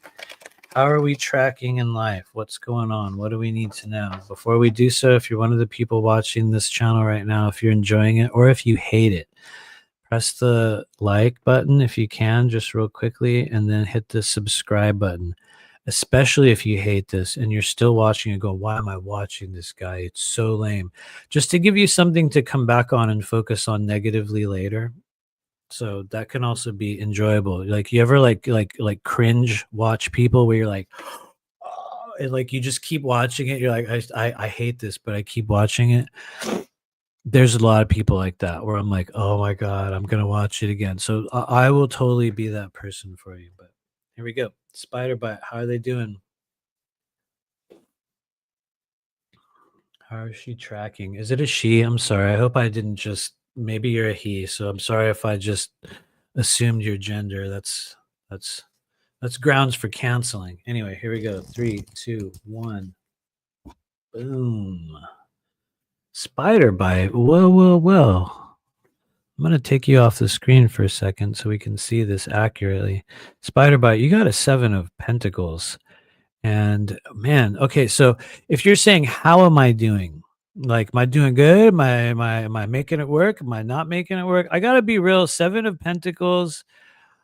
it's not really meant to tell you how you're doing. It's really not. It's not here to say, good job, you're doing awesome, you're doing the right thing. Actually, it says a very different thing. It says, Spider Bite, you got a lot of opportunity around you right now.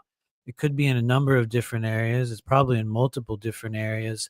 Right now, I mean, let's say if it is about money, which is the most common association we'll make when we see these pentacles, because that's where they are to a lot of people.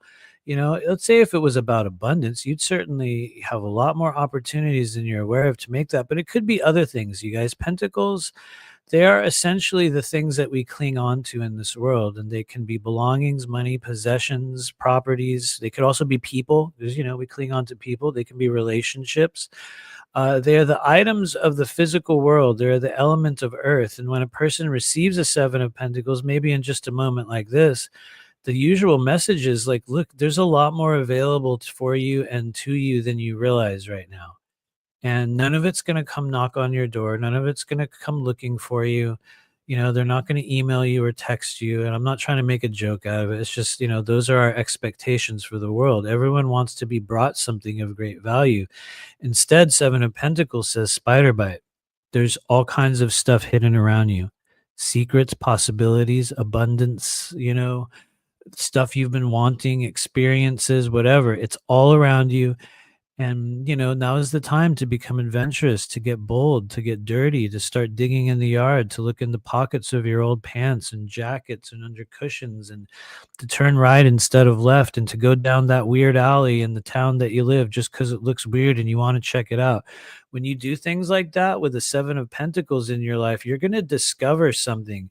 And it's not necessarily always going to be a thing that you are seeking in that moment, but it's going to be the things that you're desiring to bring into your life. It's like spirit saying they're out there. It's out there. It's available to you. And so, like I said, it's not going to tell you how good you're doing. It's going to tell you that you have a lot more opportunity. And if you want to take that forward into 2025, I would say from a behavioral perspective, you're going to be allowing yourself to be a lot more inquisitive, investigative. You're going to be doing a lot more physical kind of work in terms of uncovering things. Like you're going to actually go there, because that's one of the problems, you guys. When, let's say, if you do a reading for yourself and you get a bunch of these pentacle cards, and you're like, "Wow, why I have so many pentacles? What could that mean? Surely there's a reason." Well, one of the things you would look at when you have a lot of these guys is, well, where am I resistant? What am I not receiving? What am I needing to receive? What am I yearning for? Because we yearn for these, right? Just like we yearn for money. We're like, man, if I could just make enough to do this. Not everyone, but, you know, a lot of us, most of us, I do. Shit, you know, if I could just get enough to do this, then, you know, this would be possible. We will also do that for these things. And so when you have a lot of pentacles, you need to look at those. You need to look at what you're resistant toward. You need to look at what you're stubborn about. I'm not defining you as being any of those things. We just look at it in our own way. And so, you'll have an unexpected benevolent discovery with that one. And anyway, thank you, Spiderbot. Let's keep going. We're going to grab the super chatters from earlier. And I believe, it was Selena. How's it going? For Arizona Raven. Okay. Arizona Raven, I don't know if you had a question.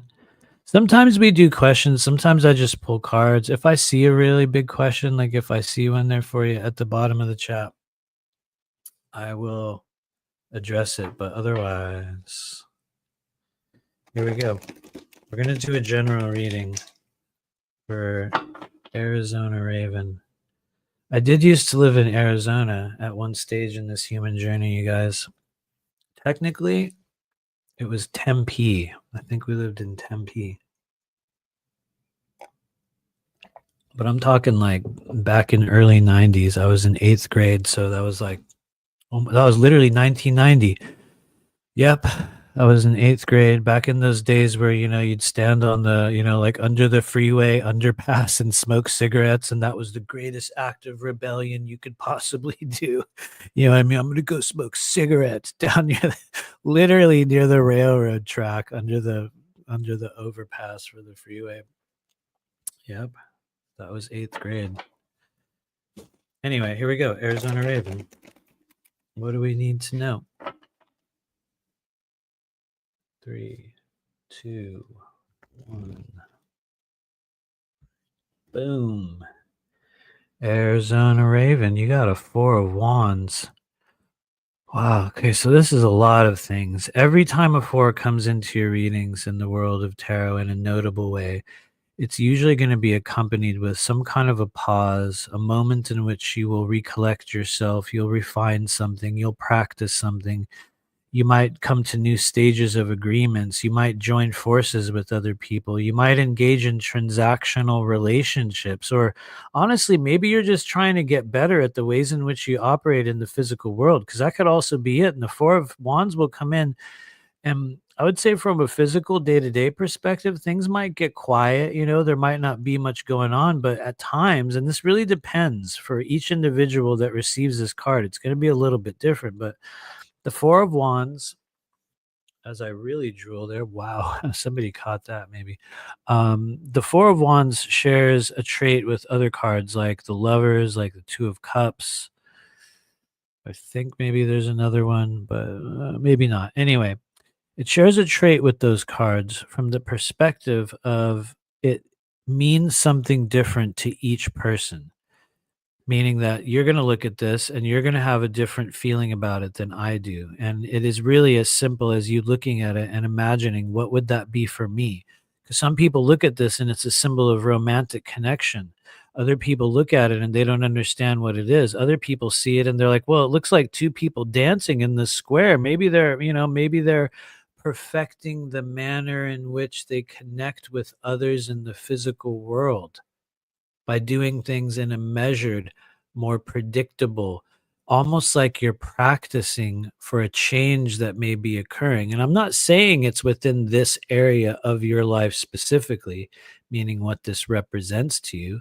If this is a part of your life that you're seeking change in, then it's probably going to be about that. But that's the trick of the 4s. 4s will encompass many things in your life, in your path, but they will encompass and describe those things from a place of often inaction or less action, or there won't be very much going on in this stage of 4s. Let's just be real. This is universal.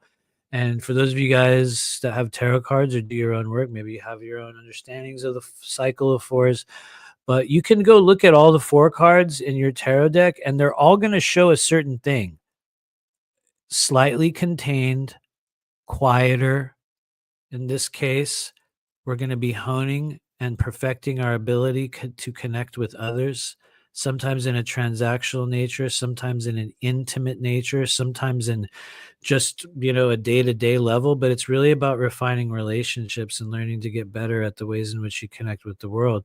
Understand that things don't really take full form in the 4 of Wands. It's meant to build for later. And so anyway, I might be delivering that in a weirdly angular way right now, but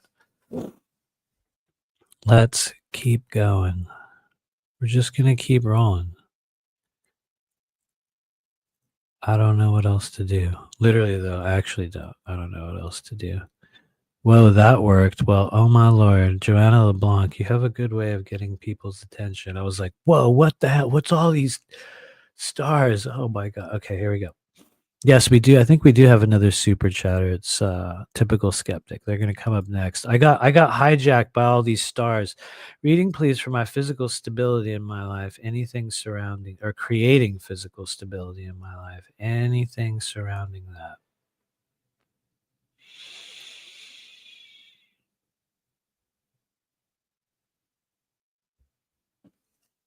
And I don't know. Maybe it's a vulnerable word. Maybe it won't make sense. Maybe it's somewhat irrelevant to you in the now moment, Joanna. But as I feel into the question, the word that comes back is expectations. Expectations. So maybe this will be nonsensical. You'd be like, what? I don't know what he's talking, because it's fair. That'll certainly happen. But, from, I would say, a internal perspective, you could ask yourself, in what ways have my expectations not been met within the current situation that I'm in, whether it be physical or otherwise? What was I expecting? if there's other parties involved, what were the expectations that were placed upon me, and what is currently not being delivered in a certain way. And it feels as though there's almost like an uncovering that will take place in understanding what it was that we thought we were going to experience versus what it is that we are experiencing. And because it's like you're going to refine something in the coming months. You're going to go, oh, I thought it was this, but it turns out, oh, it's actually that. And I thought we were going to this, but it turns out I was supposed to do that. And I know I'm delivering that in like a what? What could he be talking about? My prayer is there's going to at least be a couple things in your life where maybe you'll be able to find those sort of questions. And anyway, I'll pull a card for you because that feels somewhat diluted. Here we go. 3, 2, 1. Physical stability. Whoa, it's another 4. Well. This is cool because I was just talking about 4s. And I was like, sometimes these 4s come in and they all share a certain trait, right? The stage of 4s come around, and this is 4 of Swords. Something that we've been talking about, slinging around, fighting over, passing back and forth, constantly just, working with. 4 of Swords will come in and you'll be going, and then all of a sudden,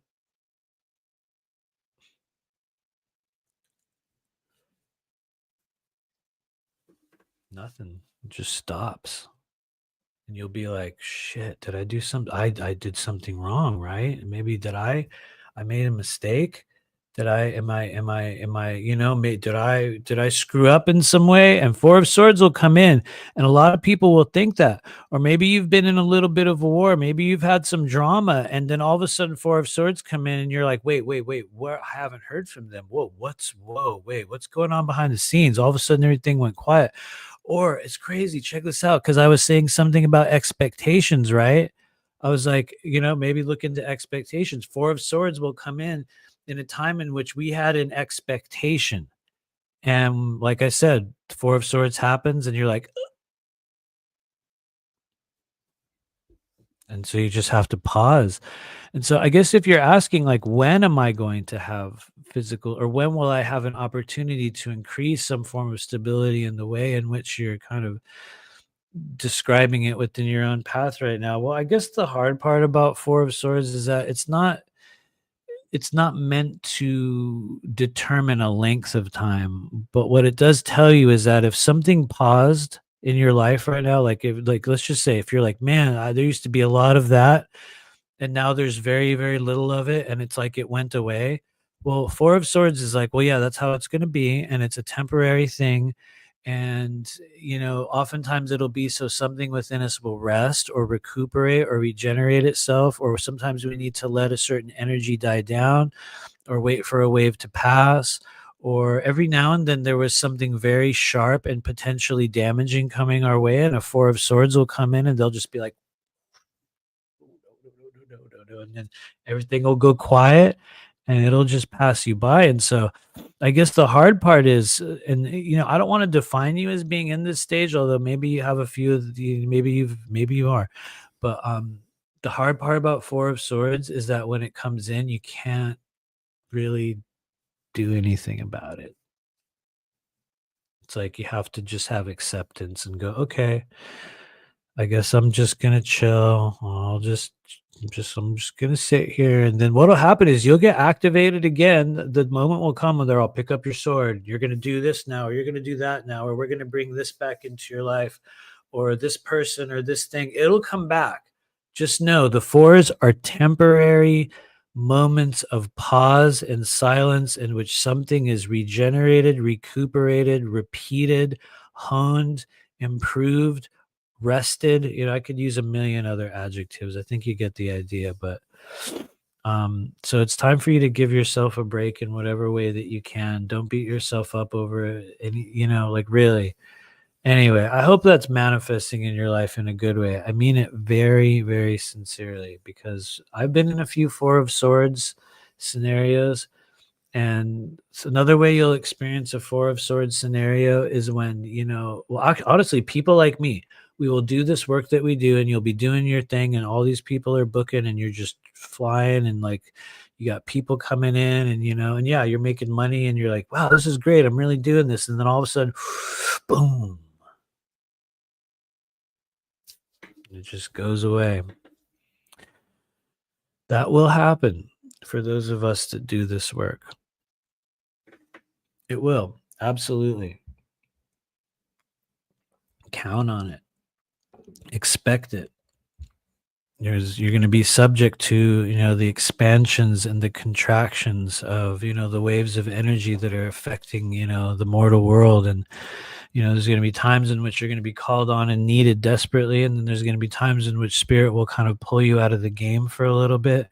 And I've noticed for me, when they pull me out of the game, and for me, this is actually, this is a vulnerable thing. It's been a big chunk of October and November where like, you're just going to sit at home and take care of yourself and, heal a few things and change some belief systems and detox a lot, which is ultimately literally what I've been doing. Honestly, I took it even farther and I was like, I'm going to start working out every day because I have nothing else to do in a, manically habitual way, which has actually been very, very good for me. And so you could call that a stage of 4s where it'll come in and they'll be like, no, you're going to pause, stop. And for people that are willing to use those times well, you can regenerate something within yourself. And anyway, I have a feeling, the reason why I'm saying this is for Joanna and also other people, that a lot of us have been in a 4 cycle lately and you're waiting for something to happen again. Just know that if you're within the, the part of our soul group, if you want to call it that does this work, remember, and I'm not applying this to you, Joanna. I'm just kind of running with, the energy of your comment here. So I'm not aiming this at you, but when they pull away the resources that we need to continue to do what we do as a professional psychic, mystic, or healer, or whatever buzzword you want to attach to it, that spirit telling you your time is to work with yourself. That's literally them saying, oh, we're going to take away the people you work with, so you'll work on you for a minute. And I can say that now with great assurance, having been through that cycle many, many, many times in the past. We're coming up on 8 years full time. And so expect it. Don't beat yourself up over it. If you're wise, you can use it and strengthen yourself, and you can show up again in a couple months and like people will be like, oh, and it's like you gain all this momentum and strength and energy back. And so I say that because a lot of people are going through something in their own way. And with that, we're going to do our other super chatter here. I think it was, yes, it was. Pardon me. Typical skeptic. Donation reading for whoever has the best drone theory.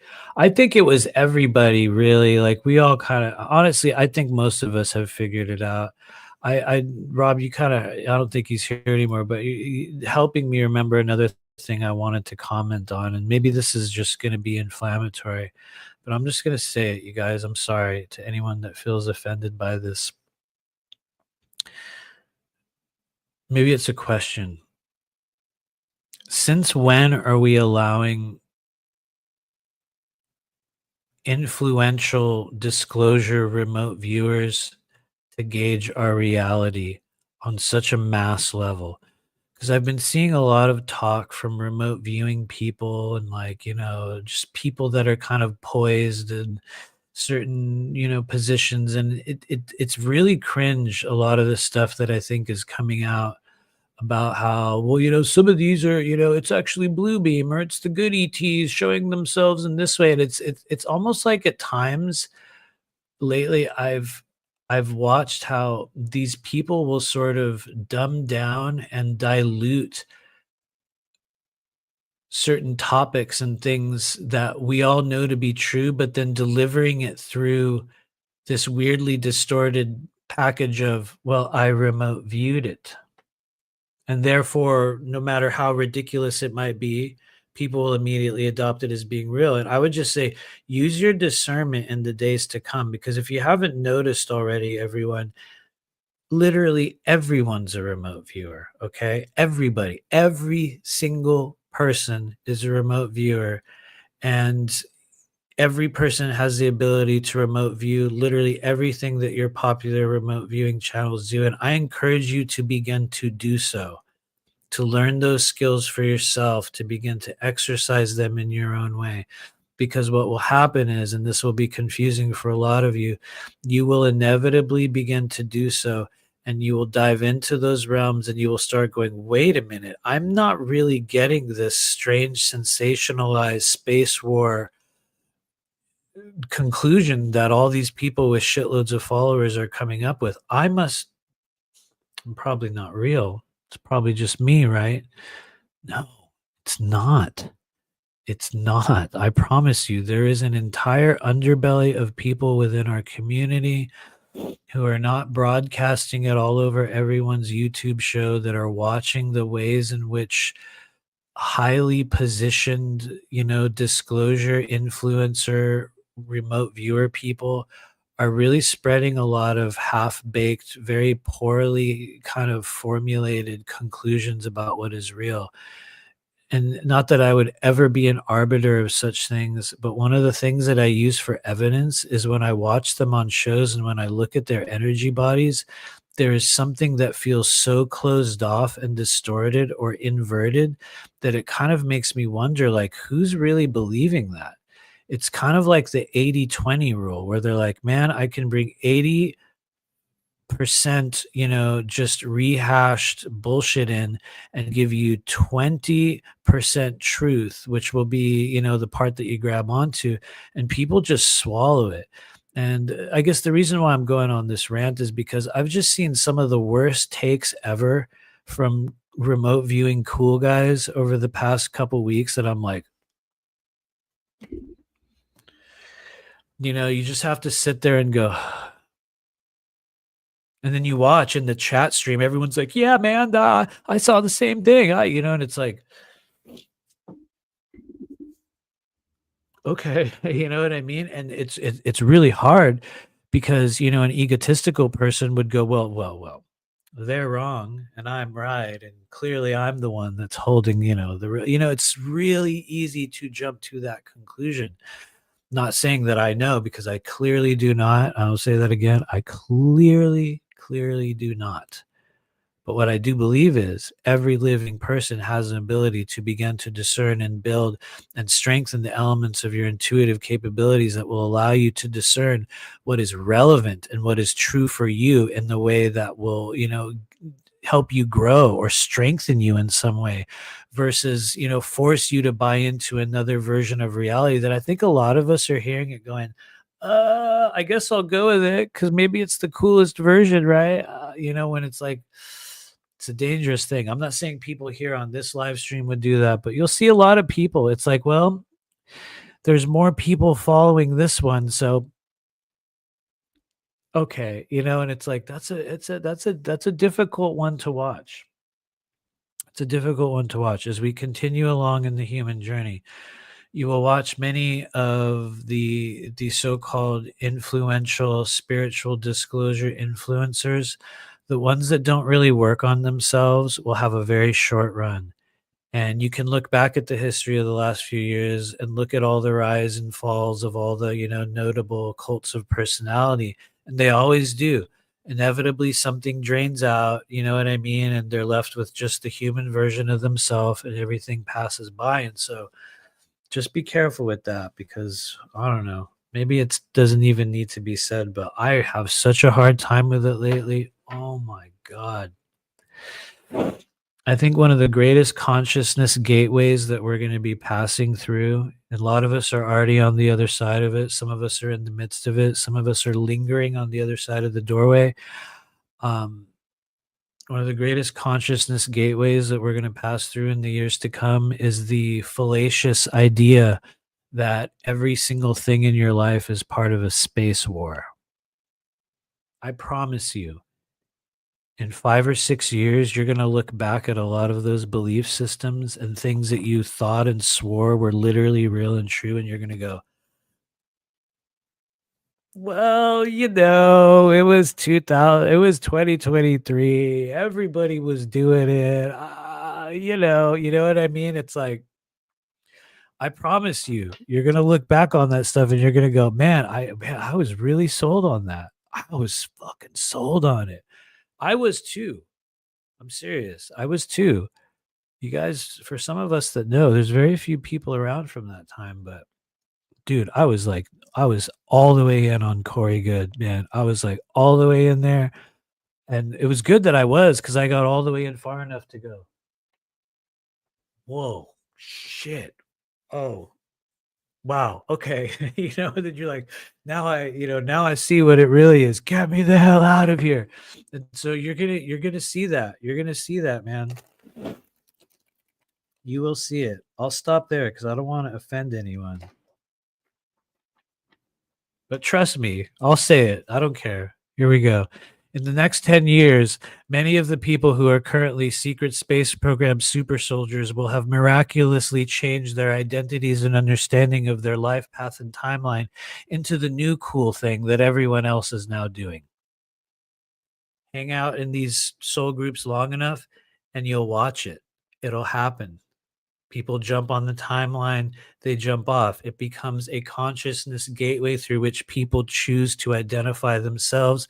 Some people get stuck in it. Some people develop and start working with other aspects of self. I would say be wary of those who remain trapped within that gateway, because that's going to be the sign that they're not growing. If you're still addicted to that scene 6 years later, 7 years later, and you haven't come to any new understanding or any new tools or any new gifts in terms of who you are and what you're doing, and you're still waiting for someone to give you an intel drop on what's going on, that'll be the sign that you're still stuck in that kind of consciousness gateway. And trust me, I'm in my own version of it in a number of things. That's how I think most of us, when we're stuck in them, we're unable to perceive that that's what we're trapped in. And it's not like a forever trap. It's almost like you have to squeeze through a doorway. And in order for you to squeeze through the doorway and get into the next room, it's like you have to let go of the parts of you that were incorrect or have changed or have evolved from that stage. And I think we're going to see a lot of that. You're going to see a lot of it. Many, many things. Anyway, thank you for your comment, typical skeptic. This is going to be for everyone that has enough discernment to not get swept up in the current drone theory. This is for everyone who has not allowed themselves to get swept up by the associative play trend. You know what I mean? I'll stop there. Here we go. 3, 2, 1. Boom. Whoa, what a sign. Oh my God. Okay. For those of you that stay true and authentic, who choose not to be swayed by the misinformation, by the sensationalism, by the posturing, and the hidden search for power, by the unconscious ego games, strength is on the road ahead, which to me is a beautiful thing. What does strength actually mean in the world of tarot? What does strength actually mean? Because a lot of people see it and they're like, yay, strength, right? Good, right? Yeah. I mean, well, yes, it is. Because everyone, wants to be strong enough. And that's what it says. When strength comes into your readings, it says, you're strong enough. You've improved yourself. You can handle this. You can take it. In many cases, you can do it. Now, it depends on what the it is. It depends on, if you're willing to summon all your strength to do it, because it doesn't mean it will be easy. Whatever the operative task is, strength will actually potentially be one of the most difficult things you'll ever muster. But when the strength card comes into your life, just know that you have improved yourself. You have strengthened yourself. Maybe your discernment, maybe your physical body, maybe your consciousness. And maybe this is me going needlessly deep into tarot symbolism, but, this person had to go through a lot of, personal growth in order to handle being alongside a wild animal. Likewise, this lion, clearly has to be in a different stage of consciousness in order to not destroy this woman. And so there's a lot of really weird layers of symbolism that show up in the world of tarot that tell us more about ourselves and kind of what stage that we're at. Maybe about the energies that are coming into our life. Sometimes it's what we're letting go of. Sometimes it's what we're bringing in. And what you'll find is when the strength card comes in, it's like on one hand, spirit will be congratulating you, saying, hey, look, you did a good job. You evolved yourself. You improved your consciousness. You've strengthened some part of yourself.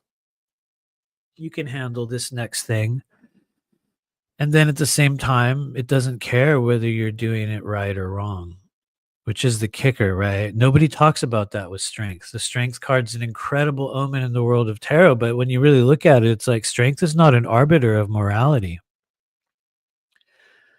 You could also be doing the wrong thing. It just says you can handle it. In fact, we could even say strength does not indicate truth on any level unless we are asking directly about the quality of the information we're receiving. And let's say if the strength card comes in then they're like, well, yes, it's strong.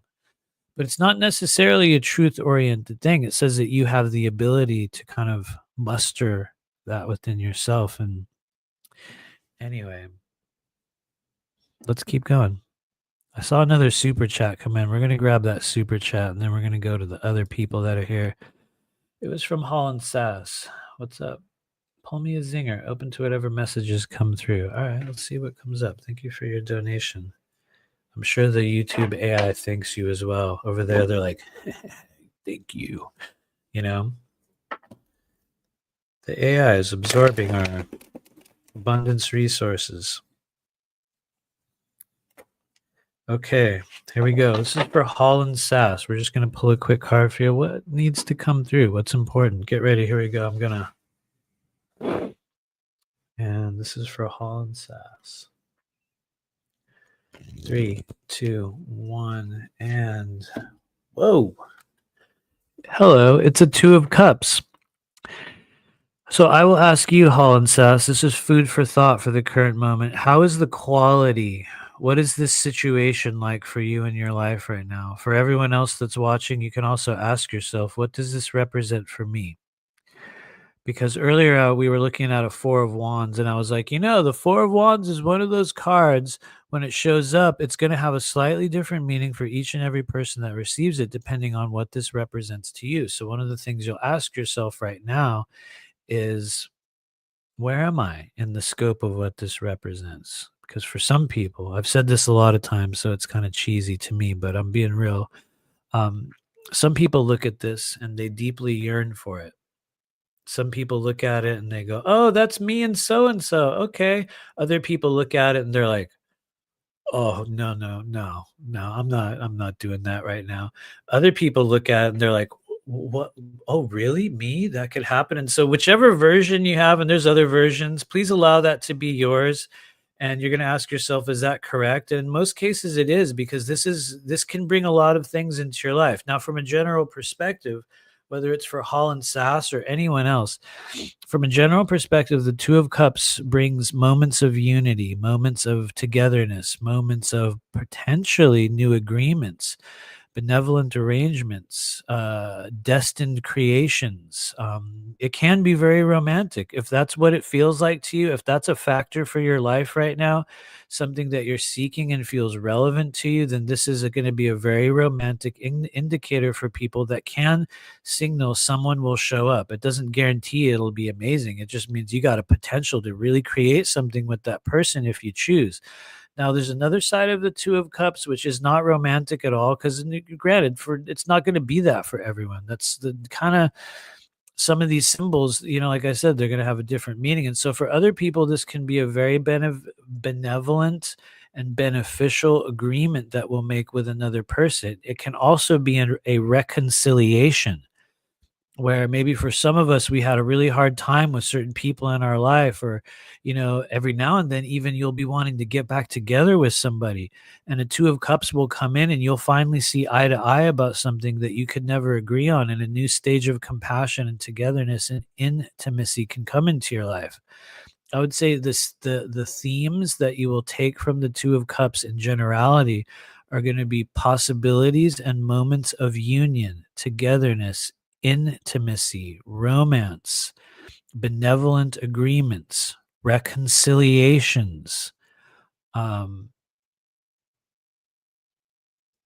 and I guess also, every now and then we'll literally create something out of it. Like 2 people will get together and they'll be like, you know what? Let's make this amazing thing. And boom, it's like, wow, it finally happened. And so if it's from a business perspective, I would say look into people that you can partner with. I don't mean necessarily from an official perspective, but people who can work alongside you as partners. Um, if it's from a social perspective, you're going to be meeting each other eye to eye, meaning you're going to be very conscious of the energy they bring and your willingness to remain open to those people's energy. And so, yeah, I could go on and on about it, but to me, this is a good omen, Holland Sass. Seriously, to me, it's a good omen. I pray that you will see it as such. And anyway, thank you. Thanks for hanging out with us and supporting this strange channel. Oh, damn. About to team up for a collab for a big creative project in 2025. Okay, so the Two of Cups greatly favors a collaboration for you right now. Even if it just ends up being you and one other person. It very greatly favors that. So just be sure if you are going into that Two of Cups scenario, Holland Sass, that you really, this is critical. You really have to be able to look at everyone else's perspective with your own eyes. Because that'll be a thing that'll break a Two of Cups. It's like you have to be willing and able to see it through their eyes. And you guys are going to notice this in the world of tarot when we see people face to face, or even when you just see the eyes, but that might be too dense of symbolism. There's a couple scenarios where that doesn't actually matter, but anyway, face to face is a good indicator. That said, we'll pause there. Let's grab a couple more. We're going to do a couple more and see where this leads us.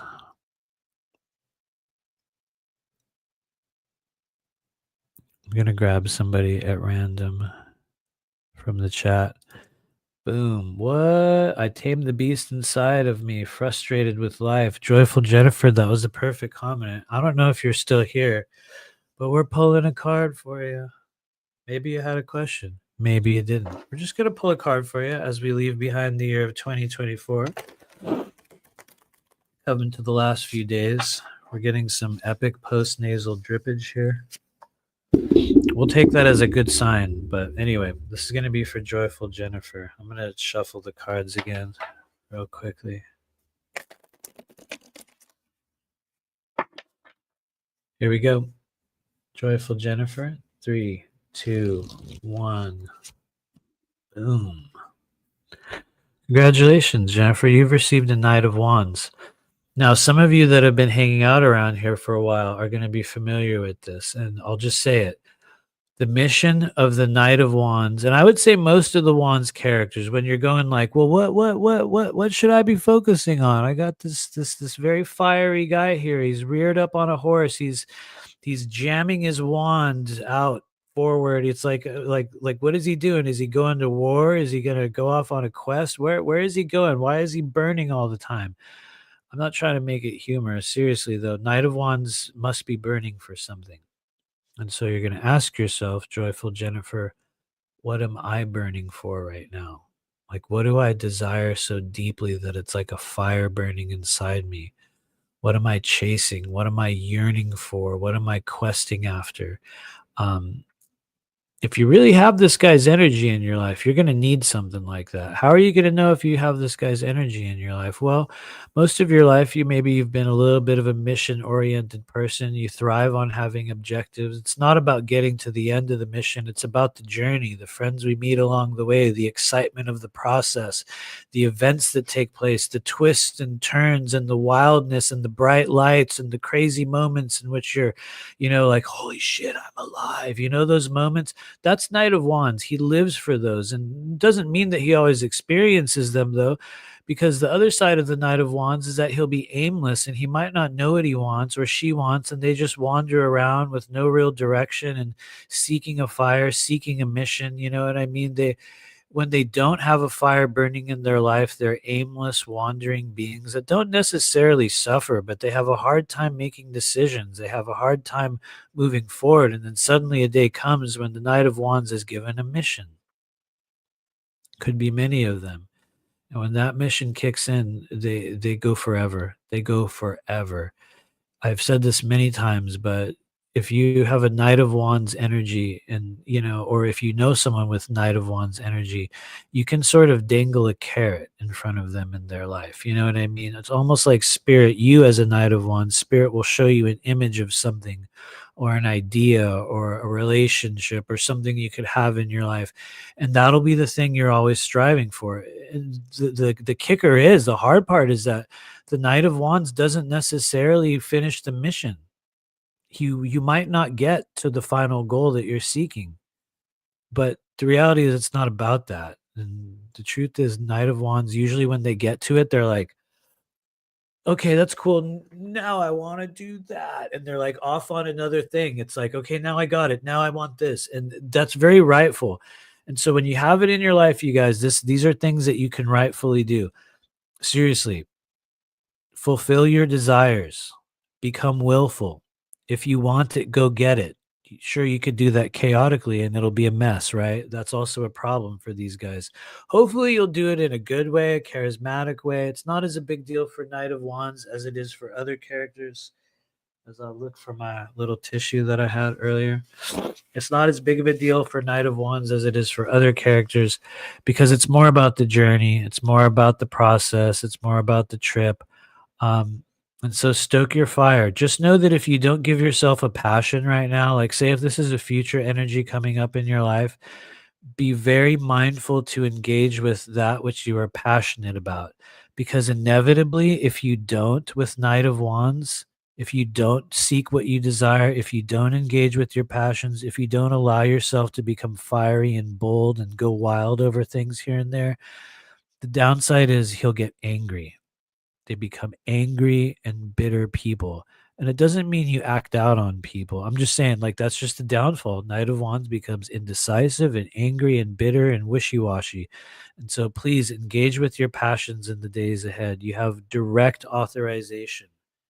For anyone here that needs to hear it, you'll know if you're hearing this and you're watching this show right now and you're going to be like, that's not about me. It couldn't be. There's no way. Yes, it is also about you. And so thank you, Joyful Jennifer. Let us keep rolling.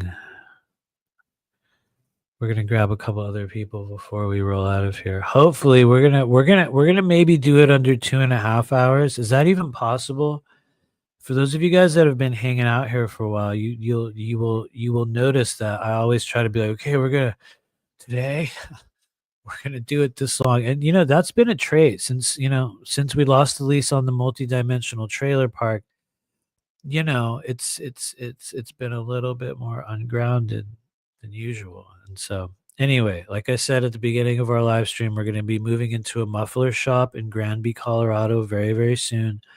There are a few issues with the plumbing. There's some zoning and permitting issues with the city government, but I'm sure those will be worked out. No problem at all. I'm sure it'll be fine. It'll be fine. So even if they're not, I have a plan. Anyway, here we go. Let's do some more reading. Somebody out there knows. If you know, you know. Probably nobody. They're like, really? What? Anyway, let's grab somebody. Who's it going to be?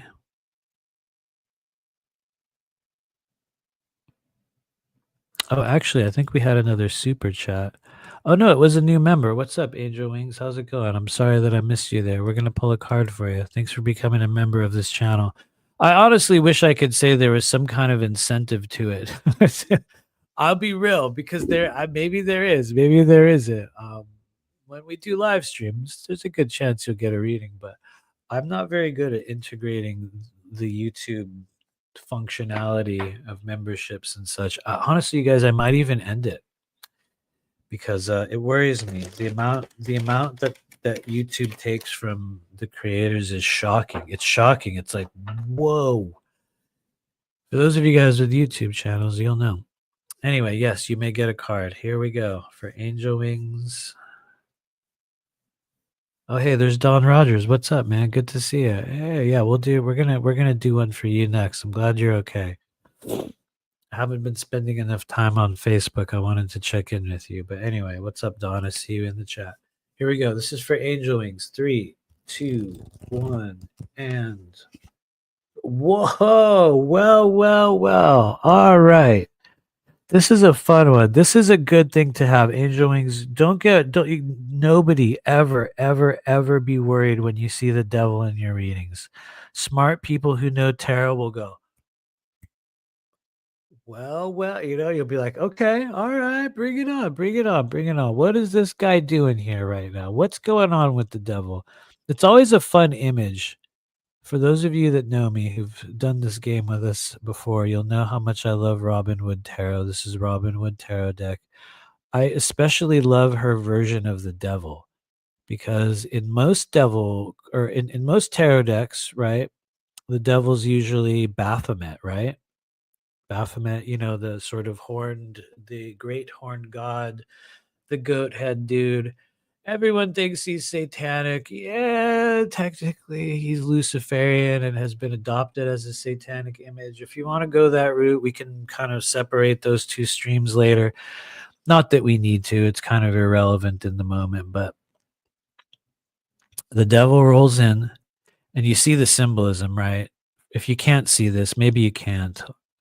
It's two naked people in a dark hole, and there's a treasure chest, and it's all chained in there. And they're both trying to pull it in a different direction. They're both trying to get it out of the hole, or maybe one's trying to keep it in the hole. You know what I mean? And notice it's in the dark. Very good symbolism. So they're in the dark about something, right? And they're trying to gain something that they can never gain. They're trying to get something that they could never have. Very interesting symbolism. They're without clothing. So something within their true nature, their true form is exposed within the process of seeking their desires in this weird symbolic moment that cannot be obtained. And so some people would look into that. They'd be like, whoa, really wild, dead symbolism could reach into so many different areas. And I think it's rightful to do so. I think when you're doing like an individual reading with people, you'll start to dive into things on a more, deeper level. But I think when we're using it in a kind of a social media YouTube environment right now, we'll look at something like, the devil card, and you'll ask yourself, what kind of stories have I been telling myself within my mind's eye that are incorrect? What kind of assumptions or self-limiting conclusions?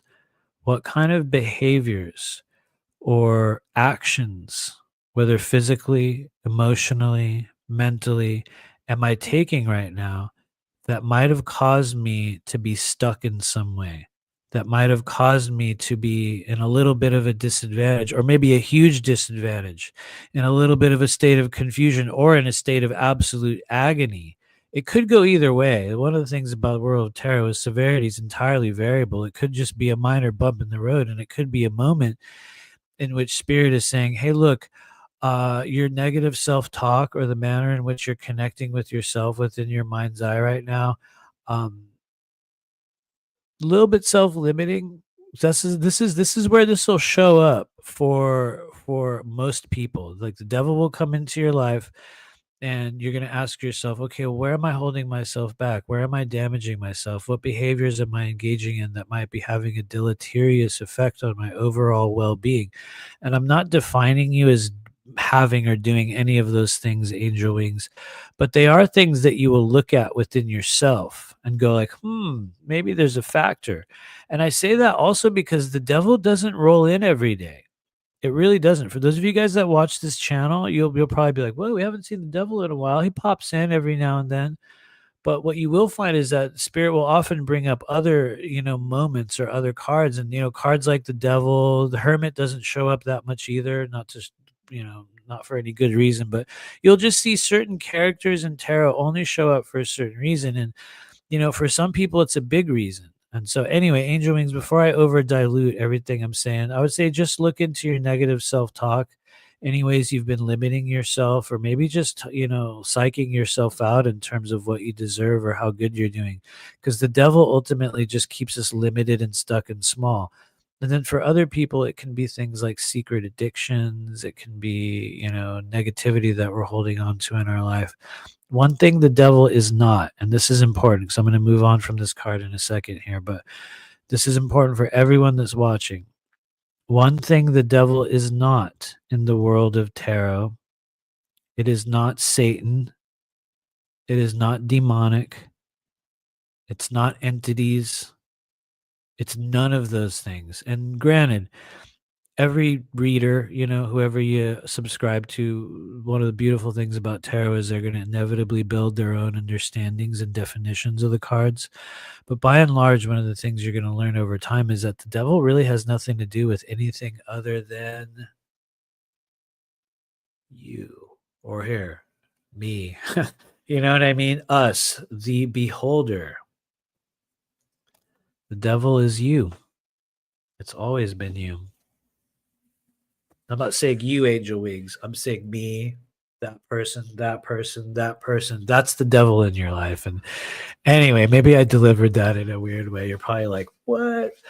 But anyway, I hope you're doing well. I'm definitely drooling all over the place now. It happens after like 2 hours of talking constantly. Anyway, I think maybe we're gonna do two more. We're gonna do two more. Oh, what's up? Unveiling Addiction. What's up, Chastity? How's it going? Is it too late to ask for a reading? Not really, because you came in right at the right time. How's it going? We'll pull a card for you.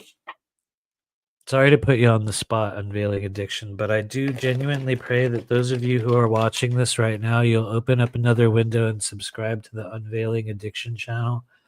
Very, very sincerely, I think there's not enough people within our community talking about their journeys with addiction and the awakening process. And my Lord, without those incredibly traumatic and, I guess, ultimately character building, activational kind of soul trials, I would not be where I am right now. Talk about a consciousness gateway that many of us are going to be given as a primary kind of, healing journey in our human life. That's one. You know what I mean? Anyway, before I talk on and on, this is for Unveiling Addiction. 3, 2, 1. Whoa. Wow, you got a magician. And before I give you the magician, I'm going to do the first energy body reading that we've done here today. I want to say, please take what I'm about to say with a grain of salt. But you do have some esophageal, stomach, and I would even say small intestine energy. And so you might be like, what? What are you talking about? Look into right now, just be mindful of things that you might know to be true, or you might be denying within yourself that your body knows to be true. Maybe you've been beating yourself up or having a hard time. Maybe beating yourself up is a overly harsh way to say it, but maybe you've been having a hard time, we'll say over decisions that one is making. Because that's the function of the stomach. Energetically, it's going to be about decisions, making the right decisions, using our resources, coming to the appropriate conclusions about certain tasks or things that we'll physically do. Because the stomach's physical. It's very, it's holding physical sustenance that we receive from the physical world. And so it has a really, really big effect on our overall kind of forward movement. And just as soon as I kind of dive into your energy, I'm like, whoa, big stomach and digestive energy. So anyway, before I go on and on, once again, please trust an internal wave of some kind of confirmation, maybe even warning if you've been getting those and you're like, no, that couldn't be. Usually it'll show up like in gut, stomach, just energies within there, especially if it's something that you know to be true or that you're denying to be true. And I'm not trying to say there's a big thing. There might not be, you know what I mean? It's just one card reading or just a one, energy body reading on a YouTube live stream. Every now and then it's like, well, I'll hit it like dead on. Sometimes it'll be indicative of many things. And so I'm doing needless claimers on that. I would say just really trust your gut. Like really trust your gut right now, which might be hard. Anyway, with that, I'm probably going way too far here for unveiling addiction and also anyone else. Anyone that needs to see this right now. But I would say particularly you, Chastity, you got a magician, man. This is a wild thing. Also, kind of like the devil. You know how just a few minutes ago, you guys, I was like, certain cards, they don't really show up that much, they every now and then they come in. Magician's certainly one of them. And so this guy shows up in your life. And what's wild, because you and I have talked, so I know this is cool. This is actually a good confirmation because we know this is true about you. You guys, the magician is a stage that you go through in your human journey in which you embark upon a transformation. And it's a transformation that's not forced upon you. It's a choice that you'll make at a certain stage of the journey in which you'll come to this jumping off point in which you kind of meld together and alchemize, the darkest of the darkness within you and the lightest of the light within you. You kind of swirl them all together, just like a magician might do. Maybe you'll put them in a cauldron, metaphorically speaking, or I don't know, how he'll put them in the hat, if you're one of those, and out comes something new. Something is created out of it. Something is transformed. And so when the magician comes into your life, this is the path of transformation. It's a choice that you made. And it shows up at many different intervals in your life. It's oftentimes a transformation that takes place over a period of time. It's not one day thing. It's like a year, sometimes more than a year. And when the magician is happening, it's going to tear down by choice, because there's other transformations that are forced. The magician's a choice. You're never required to do it. But if you do, it's going to change who and what you are. And it does it by disassembling relationships, understandings of our identity, careers, the standard issue objects in our human life that we define ourselves by. The magician will come in and go, "Oh, that was an illusion." And you'll go, "Oh my God, who am I?" And you'll realize that many of the things you thought about yourself were illusion, and that a lot of it wasn't true, and a lot of it was trickery and kind of false energy that had been cast upon you by the world. Then the magician will show up, and yes, you'll start seeing it very differently, which is kind of a difficulty in and of itself, because you can't go back from this. You don't turn around. And it's not always the funnest thing in the world, but it's very much akin to the awakening journey, except the magician will happen even within the midst of that. And it's one of those things where you won't notice how much you've changed. Okay. And maybe you've had this moment recently. Maybe you're about to have it. But a day will come when you're in this path of the magician, and maybe you'll look at yourself in the mirror, or maybe you'll look at some photos on your Facebook or social media, and you'll have that moment where you see this version of yourself now, and maybe you'll see or remember the version of you that you were a year ago. And you'll realize that your hair is different, your face is different, your body is different, where you live is different. Maybe your job is different. You're going to be in this whole other different timeline. And the trick of the magician is that we don't realize we're there until it's halfway through, until we're almost knee deep in it. And we're like, holy shit, everything has changed. And so I think that's a lot of people that watch this channel. I know that was me at another stage of the journey. Excuse me. Whoa. I was fighting back a very deep cough there for a second. I thought I could do it.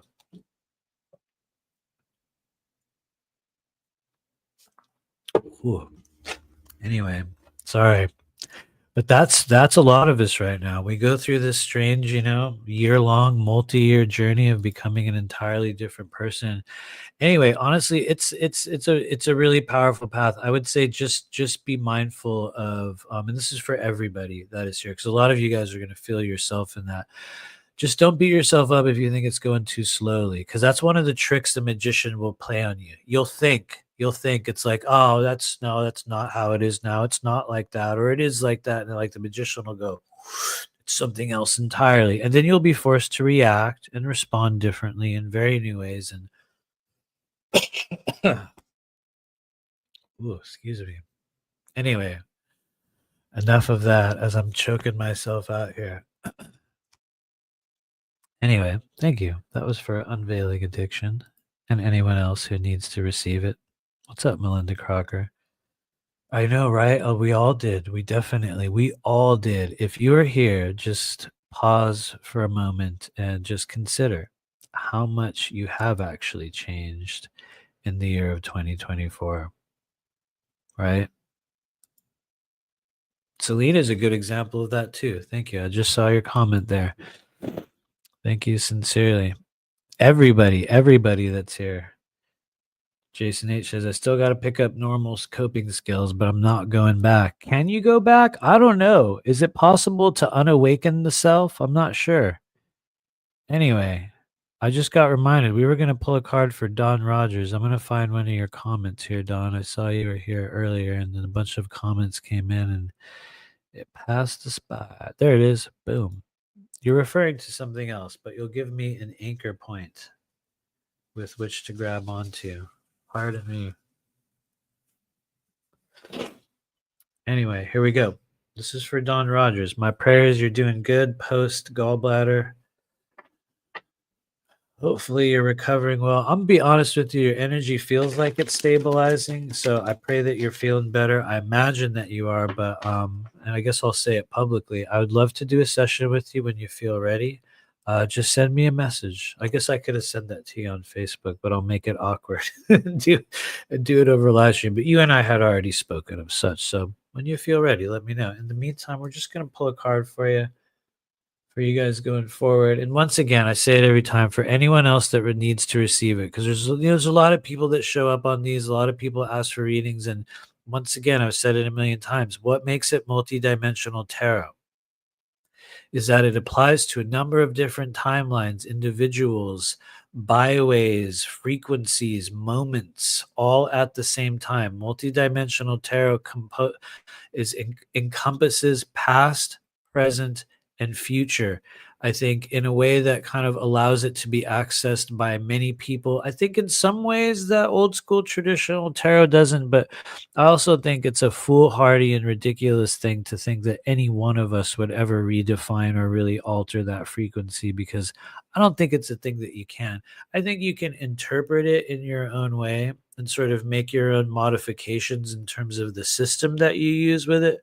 But I've just noticed that the way in which we do multidimensional tarot seems to work for almost anyone. And I say that very delicately because for some people it doesn't. I mean, it's with, like with everything. For some, But anyway, before I go on and on, let me shuffle here one more time.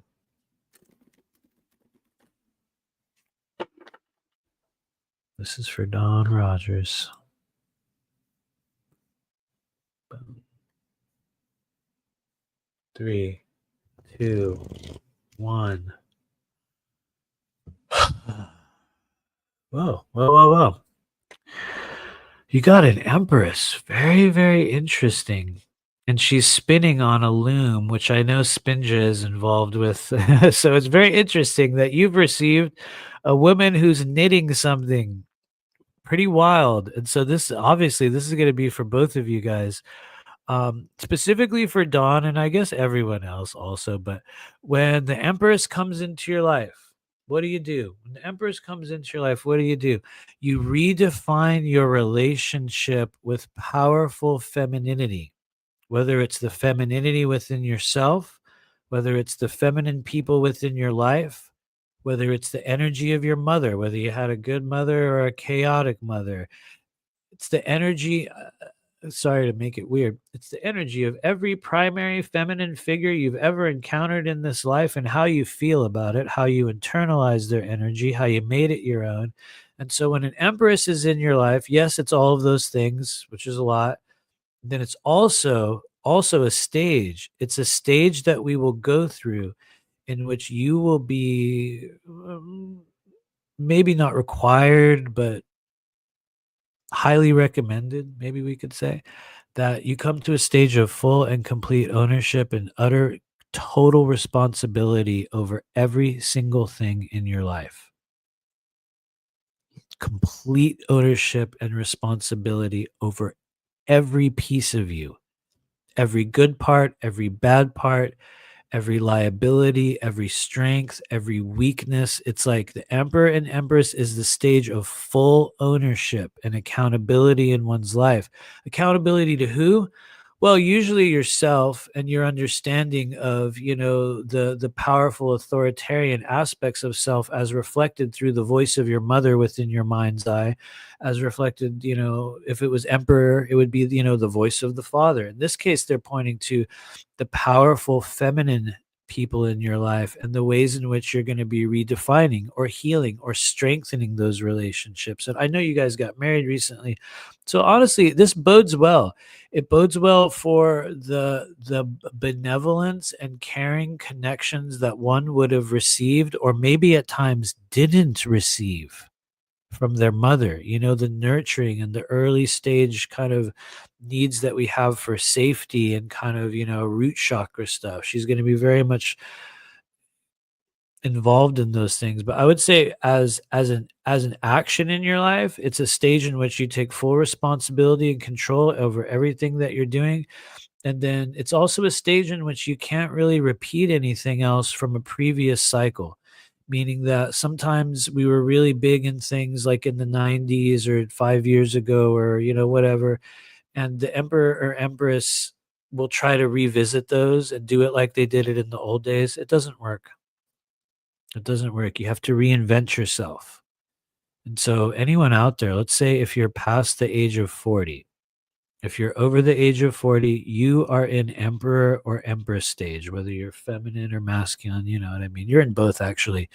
So if you're in that stage, just know that it's all up to you from a number of different energetic levels. And when the empress shows up, she's saying, right now is the time to strengthen the connections with the femininity and the way you encounter power through femininity. And so anyway, I'm kind of reiterating that over and over and over again needlessly, but I also think this was probably meant for Spinja, and I think it's meant for a lot of other people here, because when you have this, you're going to be embracing your power as a woman. Like really, whether even us as males, we're going to be like, yeah, I'm going to be embracing the feminine aspects of me and the benevolent things that my mother gave me. Because they also give us a lot of negative shit too. But I mean, you're going to be working with the good parts of it, hopefully.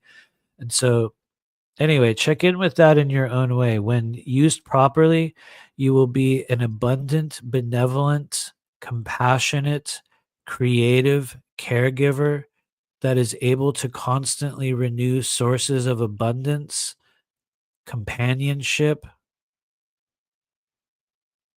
and probably a few other things that I'm forgetting. But anyway, it's a good thing to have, even if it's just one symbol. Anyway, thank you, everyone. Thank you, Don Rogers. And okay, guys, we're going to do one more. We're going to do one more. Who's it going to be? It's going to be the last reading for today. If you have not subscribed to this channel, it would be very helpful to me if you do, if you could hit the like button. One of these days, you guys, I'm serious, one of these days, we're going to get to 7,000 subscribers. It could happen, right? Some people lose 7,000 subscribers a day and they're like, whatever, man, like $100 they're burning in the fireplace. They're rolling a joint with $100 bill. You know what I mean? It's like, whatever, bro. One of these days I'll get to 7,000 subscribers. And so if you want to see us get there, you can subscribe. You can share this channel. You can share this video on your social media platform of choice. If you have a 90s dot matrix printer, you can print that out and staple it to a telephone pole next to a laundromat in your area, near the alley where those winos hang out. You'll like tack it on the telephone pole, and within 2 days there'll be like a garage sale sign over it. It's okay though. It's the thought that counts.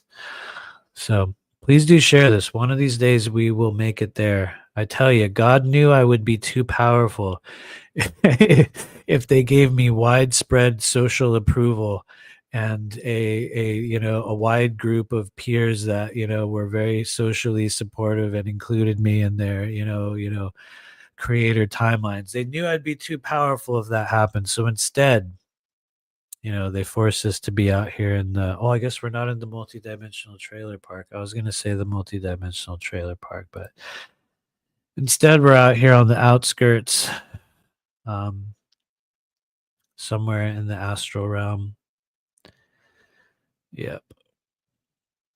Thanks, Joyful Jennifer. Honestly, I've never been one of those people that kind of gauges worth off of numbers. Although, as I'm saying that, I'm like, one day we'll get to this. So, I just, can't confirm or deny that one. But I don't know. I've never been one of those people that courts those like massive ones. Honestly, when I kind of look at where this channel should be in terms of what I think is kind of right for me right now, and I know this will be me putting a cap on my manifestation. When I feel where I think it should be right now, if I was going to assign a number in terms of, I think, just what I feel is appropriate, I would put this channel at somewhere between 20 and 30,000 subscribers. And I know that's chump change in like YouTube land, but I feel that, like, based on the amount of shadow banning that I've had, based on the amount of, honestly, I'll just be real, long form videos that YouTube won't recommend to anybody. You know what I mean? If I wasn't subjected to the filtering and the limitations, I think that's actually where we would be, because I think that's more the correct number. Who knows? Maybe I should make it higher. Maybe I should be like, oh no, we should have 4.5 million subscribers. But you know what I mean? Then it's like, is that even the object of the whole thing? Part of me doesn't really feel like it is. You know what I mean? Sorry to stay on the spiritual philosophy soapbox, but I feel like I made a choice very, very early on in the journey of adopting the timeline that I'm on, where I was like, instead of cultivating some form of praise or kind of notoriety, I wanted to cultivate authenticity. It was like this part of me said, I'd rather be a real one that got ignored than a fake one that everyone held up, like a facade, you know what I mean? And you look behind it and you're like, what? That was never even a real building. It was just a carefully painted piece of plywood that they've been holding up this whole time, and there's nothing on the other side of it. Because the reality is, you're going to see that with a lot of the YouTube spiritual disclosure influencer people. You know what I mean? It's like, when you finally come into contact with their energy, or maybe if you do finally book a session with them, and in most of those cases, there's a real energy transfer, but it's like very skin deep, very skin deep. It's very much a spiritual performance. And what you're going to find is that the people who don't engage in the game of spiritual performance, or that sort of associated play kind of, thing that everyone does, those will often be the ones that are doing far more work than everyone else. And I think you'll see that in the way that those individuals change over time. I firmly believe that those who are doing, the real work, or the most, or are really affecting change on, if you want to call it a planetary or even a galactic level, they are people who will never ever be seen in moments like this. Not even here on this screen like I'm doing right now. They will never even be seen. They'll be the normal people doing their lives, living their world, just doing their thing. And there's this other version of them. There's this aspect, or there's this, you know what I mean? There's this piece of you that's operating on so many other levels all at the same time. And anyway, I think that those are the real multi-dimensional trigger pullers. And so anyway, here we go. We're going to do one last card pull here, ladies and gentlemen. This is going to be for the, what's the word? This is going to be for the collective. There we go. For the collective. And while I'm getting ready for this reading for the collective, I have one final question for everyone here. Please, seriously, I'm asking you to answer this question. What is a 80s movie or cartoon series that you wish would come back? I've asked that question before, but I'm seriously curious. There was a cartoon series or a movie from your childhood and you wish it would come back. Put it in the chat. Seriously. Because you know the AI recycles everything, right? We were talking about it earlier. They'll make a woke version of it next week, and you'll be like, "What? Oh my god!" I can't say the words that I want to say right there, but watch, you'll see. They'll make a new version of it, and it'll be, a different. What is the word called? A more inclusive cast of characters, And so, watch, it'll change. But yeah, what do you wish they would bring back? Series, a movie? A cartoon. And in the meantime, we're going to pull a card for those of us ending 2024. Let me shuffle again. We had a lot of energy in 2024. So we got to shuffle the cards a lot. Lots of roads and timelines and turns and blockages and all kinds of wild stuff. For those of us here gathered together here today in the presence of spirit and all those of you that guide this human experience, we ask what needs to be seen for the road ahead on a collective level. Whoa. All right. Okay. Wow. All right. You guys could tell I was a little worried about that one. I was. It's an emperor. We just got done going on and on about the empress, so this will get weirder. And I'll say it all over again. This one is really for our collective. You guys, emperor is a stage. It is a stage of full ownership, full accountability, complete responsibility over every single aspect of your entire life, every decision you make, every trauma, every triumph, every mistake that you make. When you're in emperor phase, you come to an understanding that no one is coming. It is up to you. And so when you embody this energy, you have the ability to dramatically alter and change who and what you are, to step into a more assured, a more strengthened, a more solidified version of yourself. As long as don't get caught up in the old ways, as long as you don't stay beholden to the old traditions, as long as you don't succumb to the voice of the father or the, as we call it at times, the negative patriarchy, because from what we might call an energetic perspective, the emperor this is literally the primary masculine controlling element in our lives. For some people, it's the father. For some people, what's wild? Some people would call the emperor the government. If you want to look for like a symbolic representation, and, we could also say it's that if you want to go that route. Which, yeah, I guess we could. But when we look at it from an individualistic perspective, it's a stage that we go through a full and complete ownership, in which we begin to dramatically alter and transform our timelines based upon what we believe to be our truth and our reality. And so, be prepared to take full responsibility, because sometimes it just means you're going to finally pay for everything that you're meant to pay for. Sometimes it means you're going to take control of something in your life that you've been waffling on taking control on. Sometimes this guy's going to come in and you're finally going to take charge in some place in your journey where you've been letting other people just play games on you and roll over you over and over and over again. The emperor has no power no problem standing in his power. And so for some of us right now, the emperor is going to show up and say, you need to stand in your power. You need to be the controller. You need to be the one calling the shots. Nobody questions the emperor, right? Nobody questions it. They're like, oh, well, yeah, he's the one in charge. We just do it.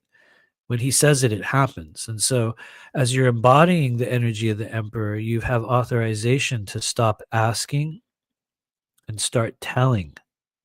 Now, you could do it in a negative way, and, people might not go along with it, or you could do it in a charismatic way.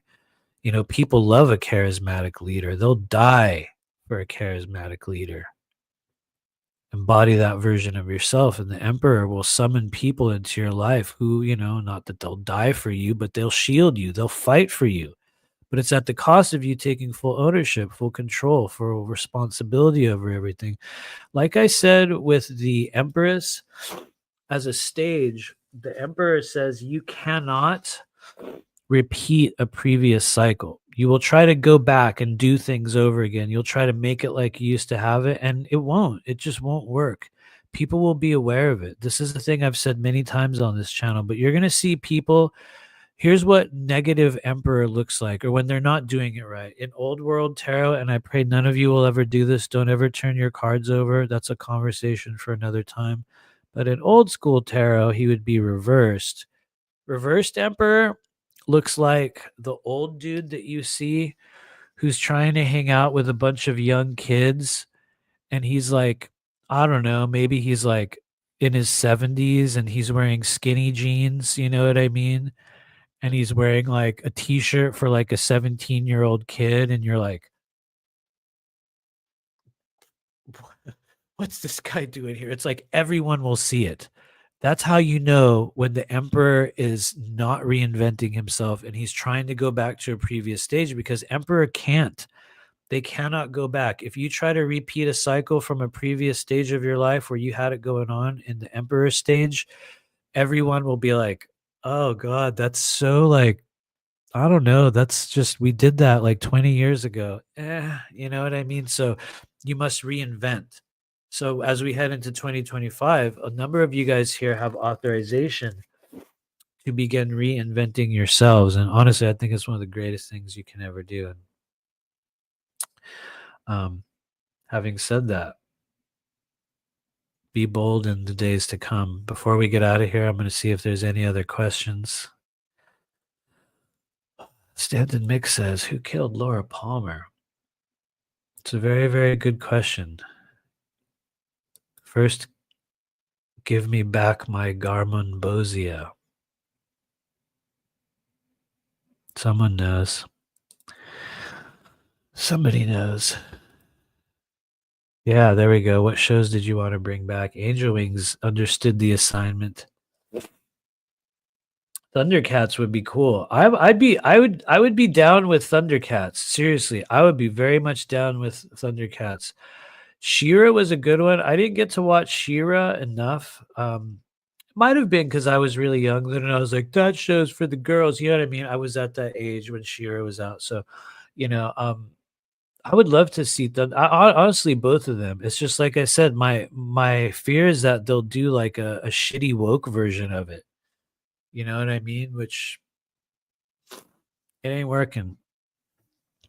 It ain't working. Okay, let's find some more. Okay, guys, what show or cartoon from the 80s do you want to bring back before we get out of here? We got 10 minutes left. We got 10 minutes left. Oh, Jason H. I remember this movie. Oh, my Lord. Short Circuit. Okay, dude. Man, back in the days of Blockbuster Video, for those of us in Generation X, like, man, everybody was there on Friday and Saturday night when I was a kid. And I remember when Short Circuit came out on video, on VHS, man, I think we rented that one like months straight. Like, we just watched it over and over and over. And yeah, dude, totally. Short Circuit was a good one. And I wonder what a woke 2024 version of, or 2025 version of that would look like. Like Short Circuit or what if Disney bought it? You know what I mean? Disney buys it, and it's like I can't even make the joke because it'll get me canceled. But some of you guys know what I mean. Stanton Mick says, maybe Matthew should do more videos on anti-aging. That'll boost the algo, and he certainly could claim he has the life hack for it. I certainly do not. My Lord, the only advice I have on anti-aging is do Qigong. Like, really, honestly, I think that's probably the most important thing. At least it has been for me. But then again, I have a really strong biodigital layer. And so, when you actually get really, really close to me, you'll realize that I'm actually 5'2", 195 pounds. And yeah, turns out I'm actually I'm totally different. This is all just a carefully crafted facade. A lot of you guys have heard me say this before. I'm actually a clone, kind of like the Asian Elon Musk clone. For those of you guys who've seen that, there's like a Korean Elon Musk clone guy who, it's like, I've talked about this in the Patreon groups. It's like, you can find it on Twitter. He's like literally a clone of him. And so I always have this idea that, well, not literally a clone, but he's like a very convincing lookalike until you hear his voice. And then you're like, obviously not. But man, if you put them side by side, you'd go, whoa, you would trip out on it. But I always say that because I have this theory that one day, you guys, I'll announce a live stream, right? This might happen, okay? And we'll come in here and we'll start the show, and I'll come on screen and you'll be like, "What?" There'll be just something will be different. You know what I mean? It'll be like this uncanny valley. You know what I mean? Something will be different. You'll be like, it's him, but it's not him.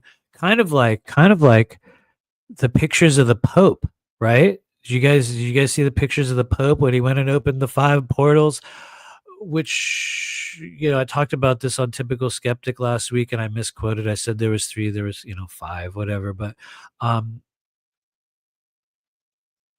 far as I can tell, 3 out of 5, maybe 4 out of 5 were symbolic in nature. It was just an act of ceremony.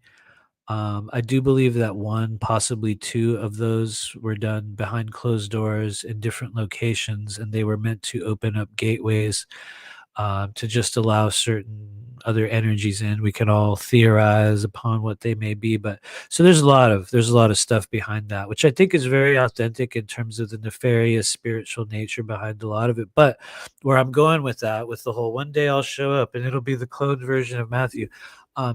If you look at the images of the Pope, right? Go find this after this live stream, you guys, or open it up on us on another window. Go over to Twitter, open it up, and look at him, being wheeled in the room. And oh my God, is it ever not the same Pope? Just like earlier, we were talking about, our boy Luigi.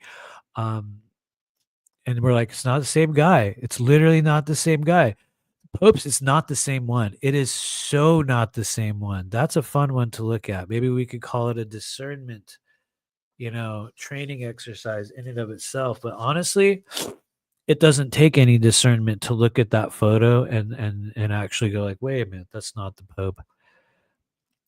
That's not the Pope. Selena says I'm 5'3". I'm totally kidding. I'm not actually 5'2". I'm just making a joke that I'm like in a totally different form.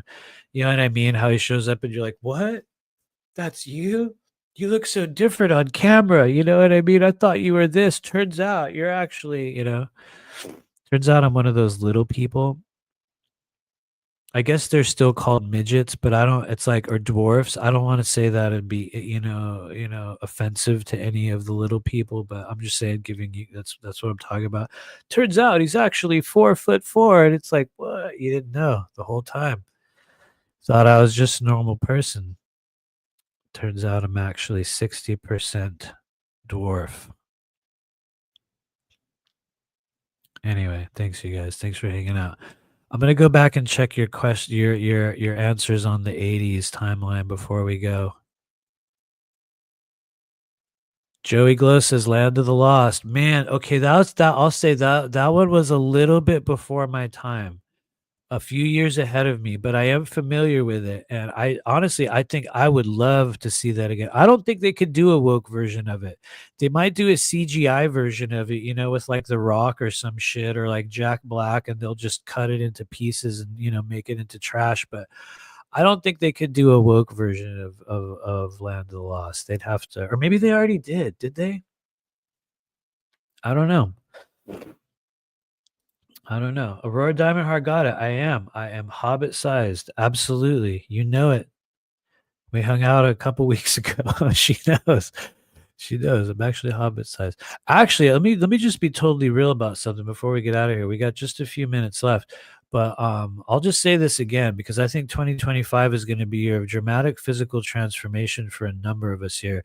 If you've been feeling the pull to begin to greatly refine the physical body and just to, maybe to detox or to work out or to get physical, the latter half of 2024 for me has been one of the most transformative in terms of just losing inflammation and weight and just honestly getting back into shape for me. And I just say that because a lot of you guys have heard me talk about this, or maybe I just talked about it in Patreon.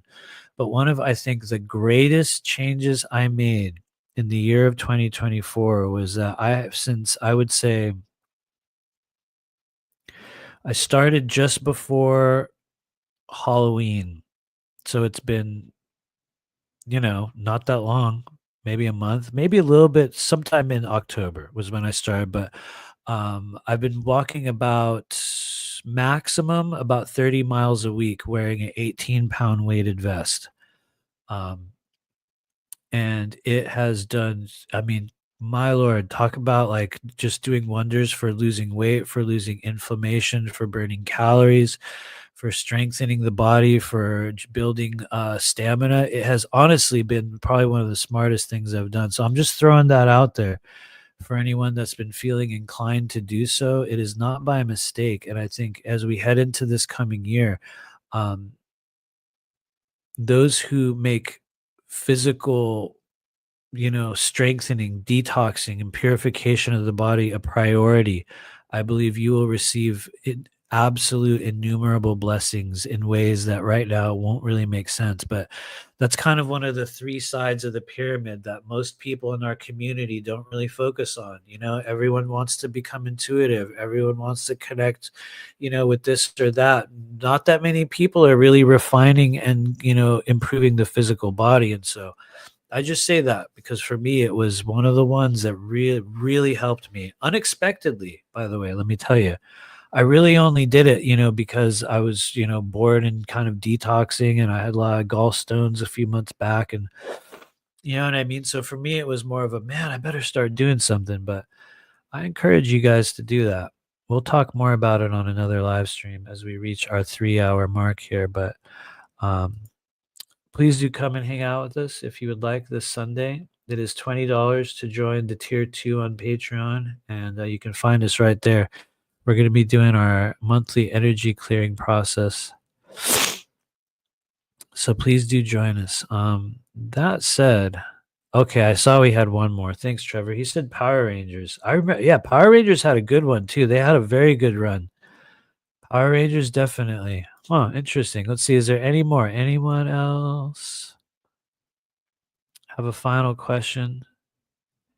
Was there a TV or movie series that you wish they would bring back before we get out of here? I don't see any.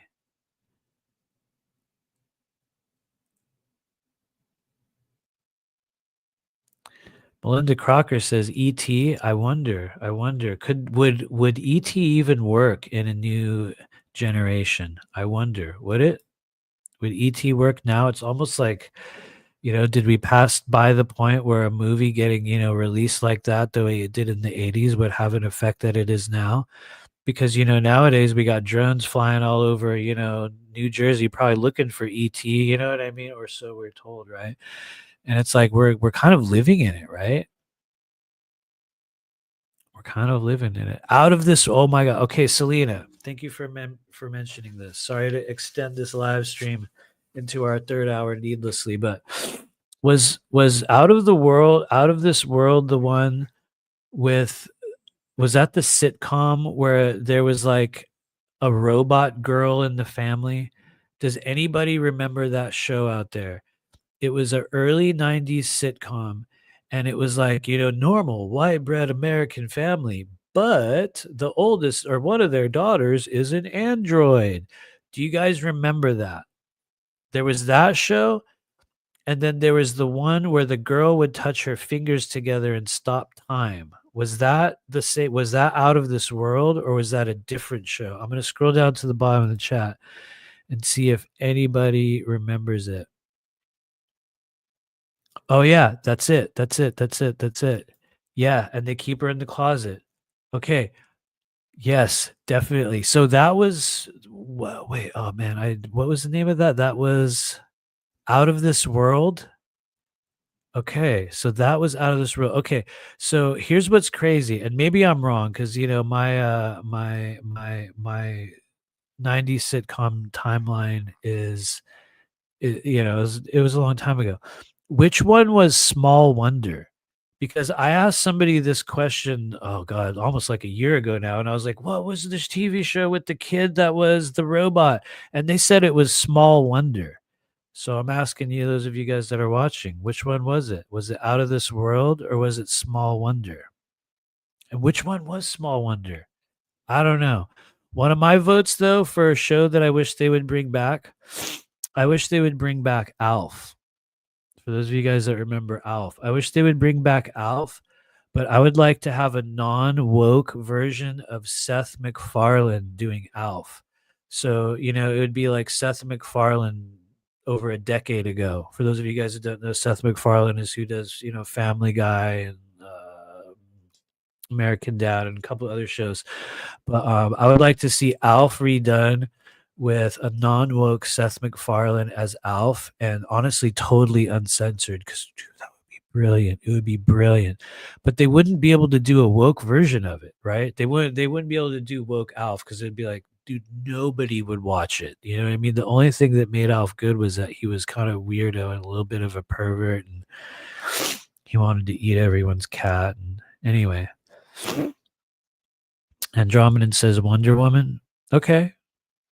Interesting. That's a very interesting choice.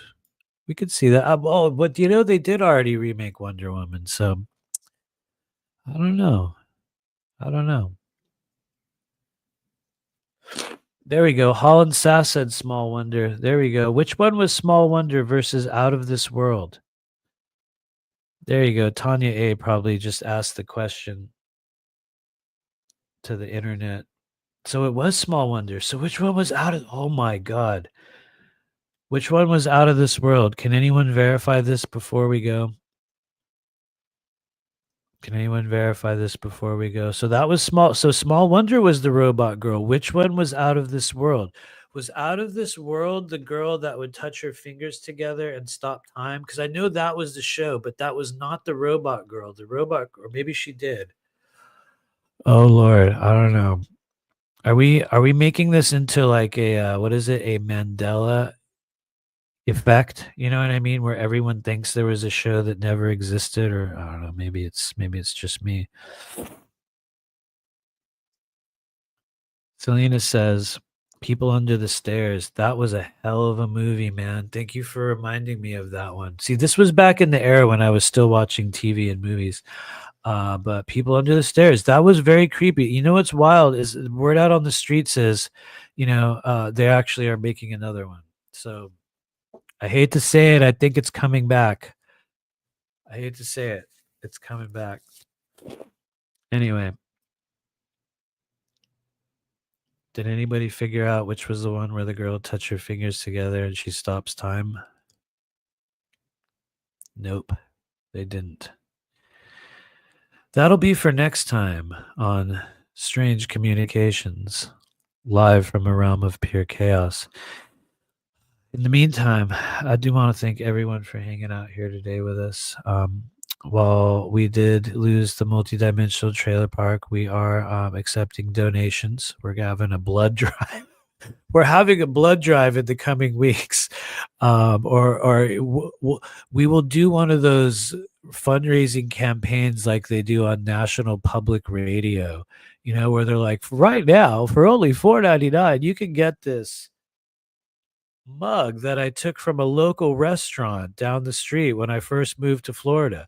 If you subscribe at the $4.99 level, I'll even include an unwashed state and with a little bit of coffee at the bottom.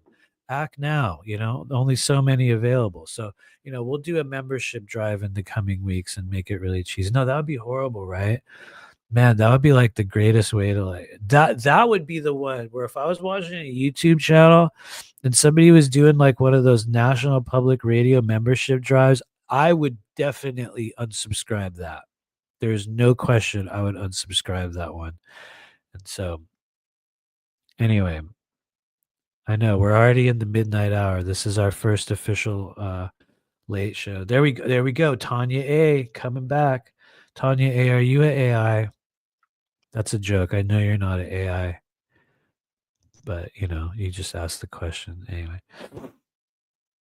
Out of This World is an American fantasy sitcom about a teenage girl who is half alien, which gives her unique supernatural powers. Her father was an alien.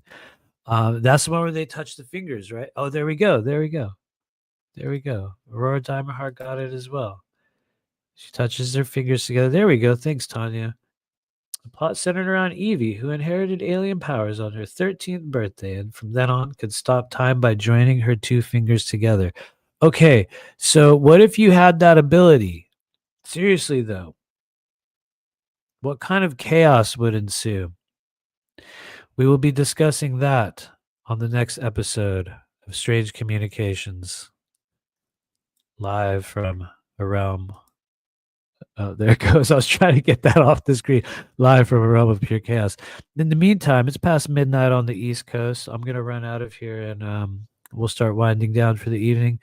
Please hit that like and subscribe button on the way out. And thanks for hanging out with us tonight, you guys, wherever you are in the world. I appreciate you being a part of this strange movie life. And we'll probably see you again in the coming weeks.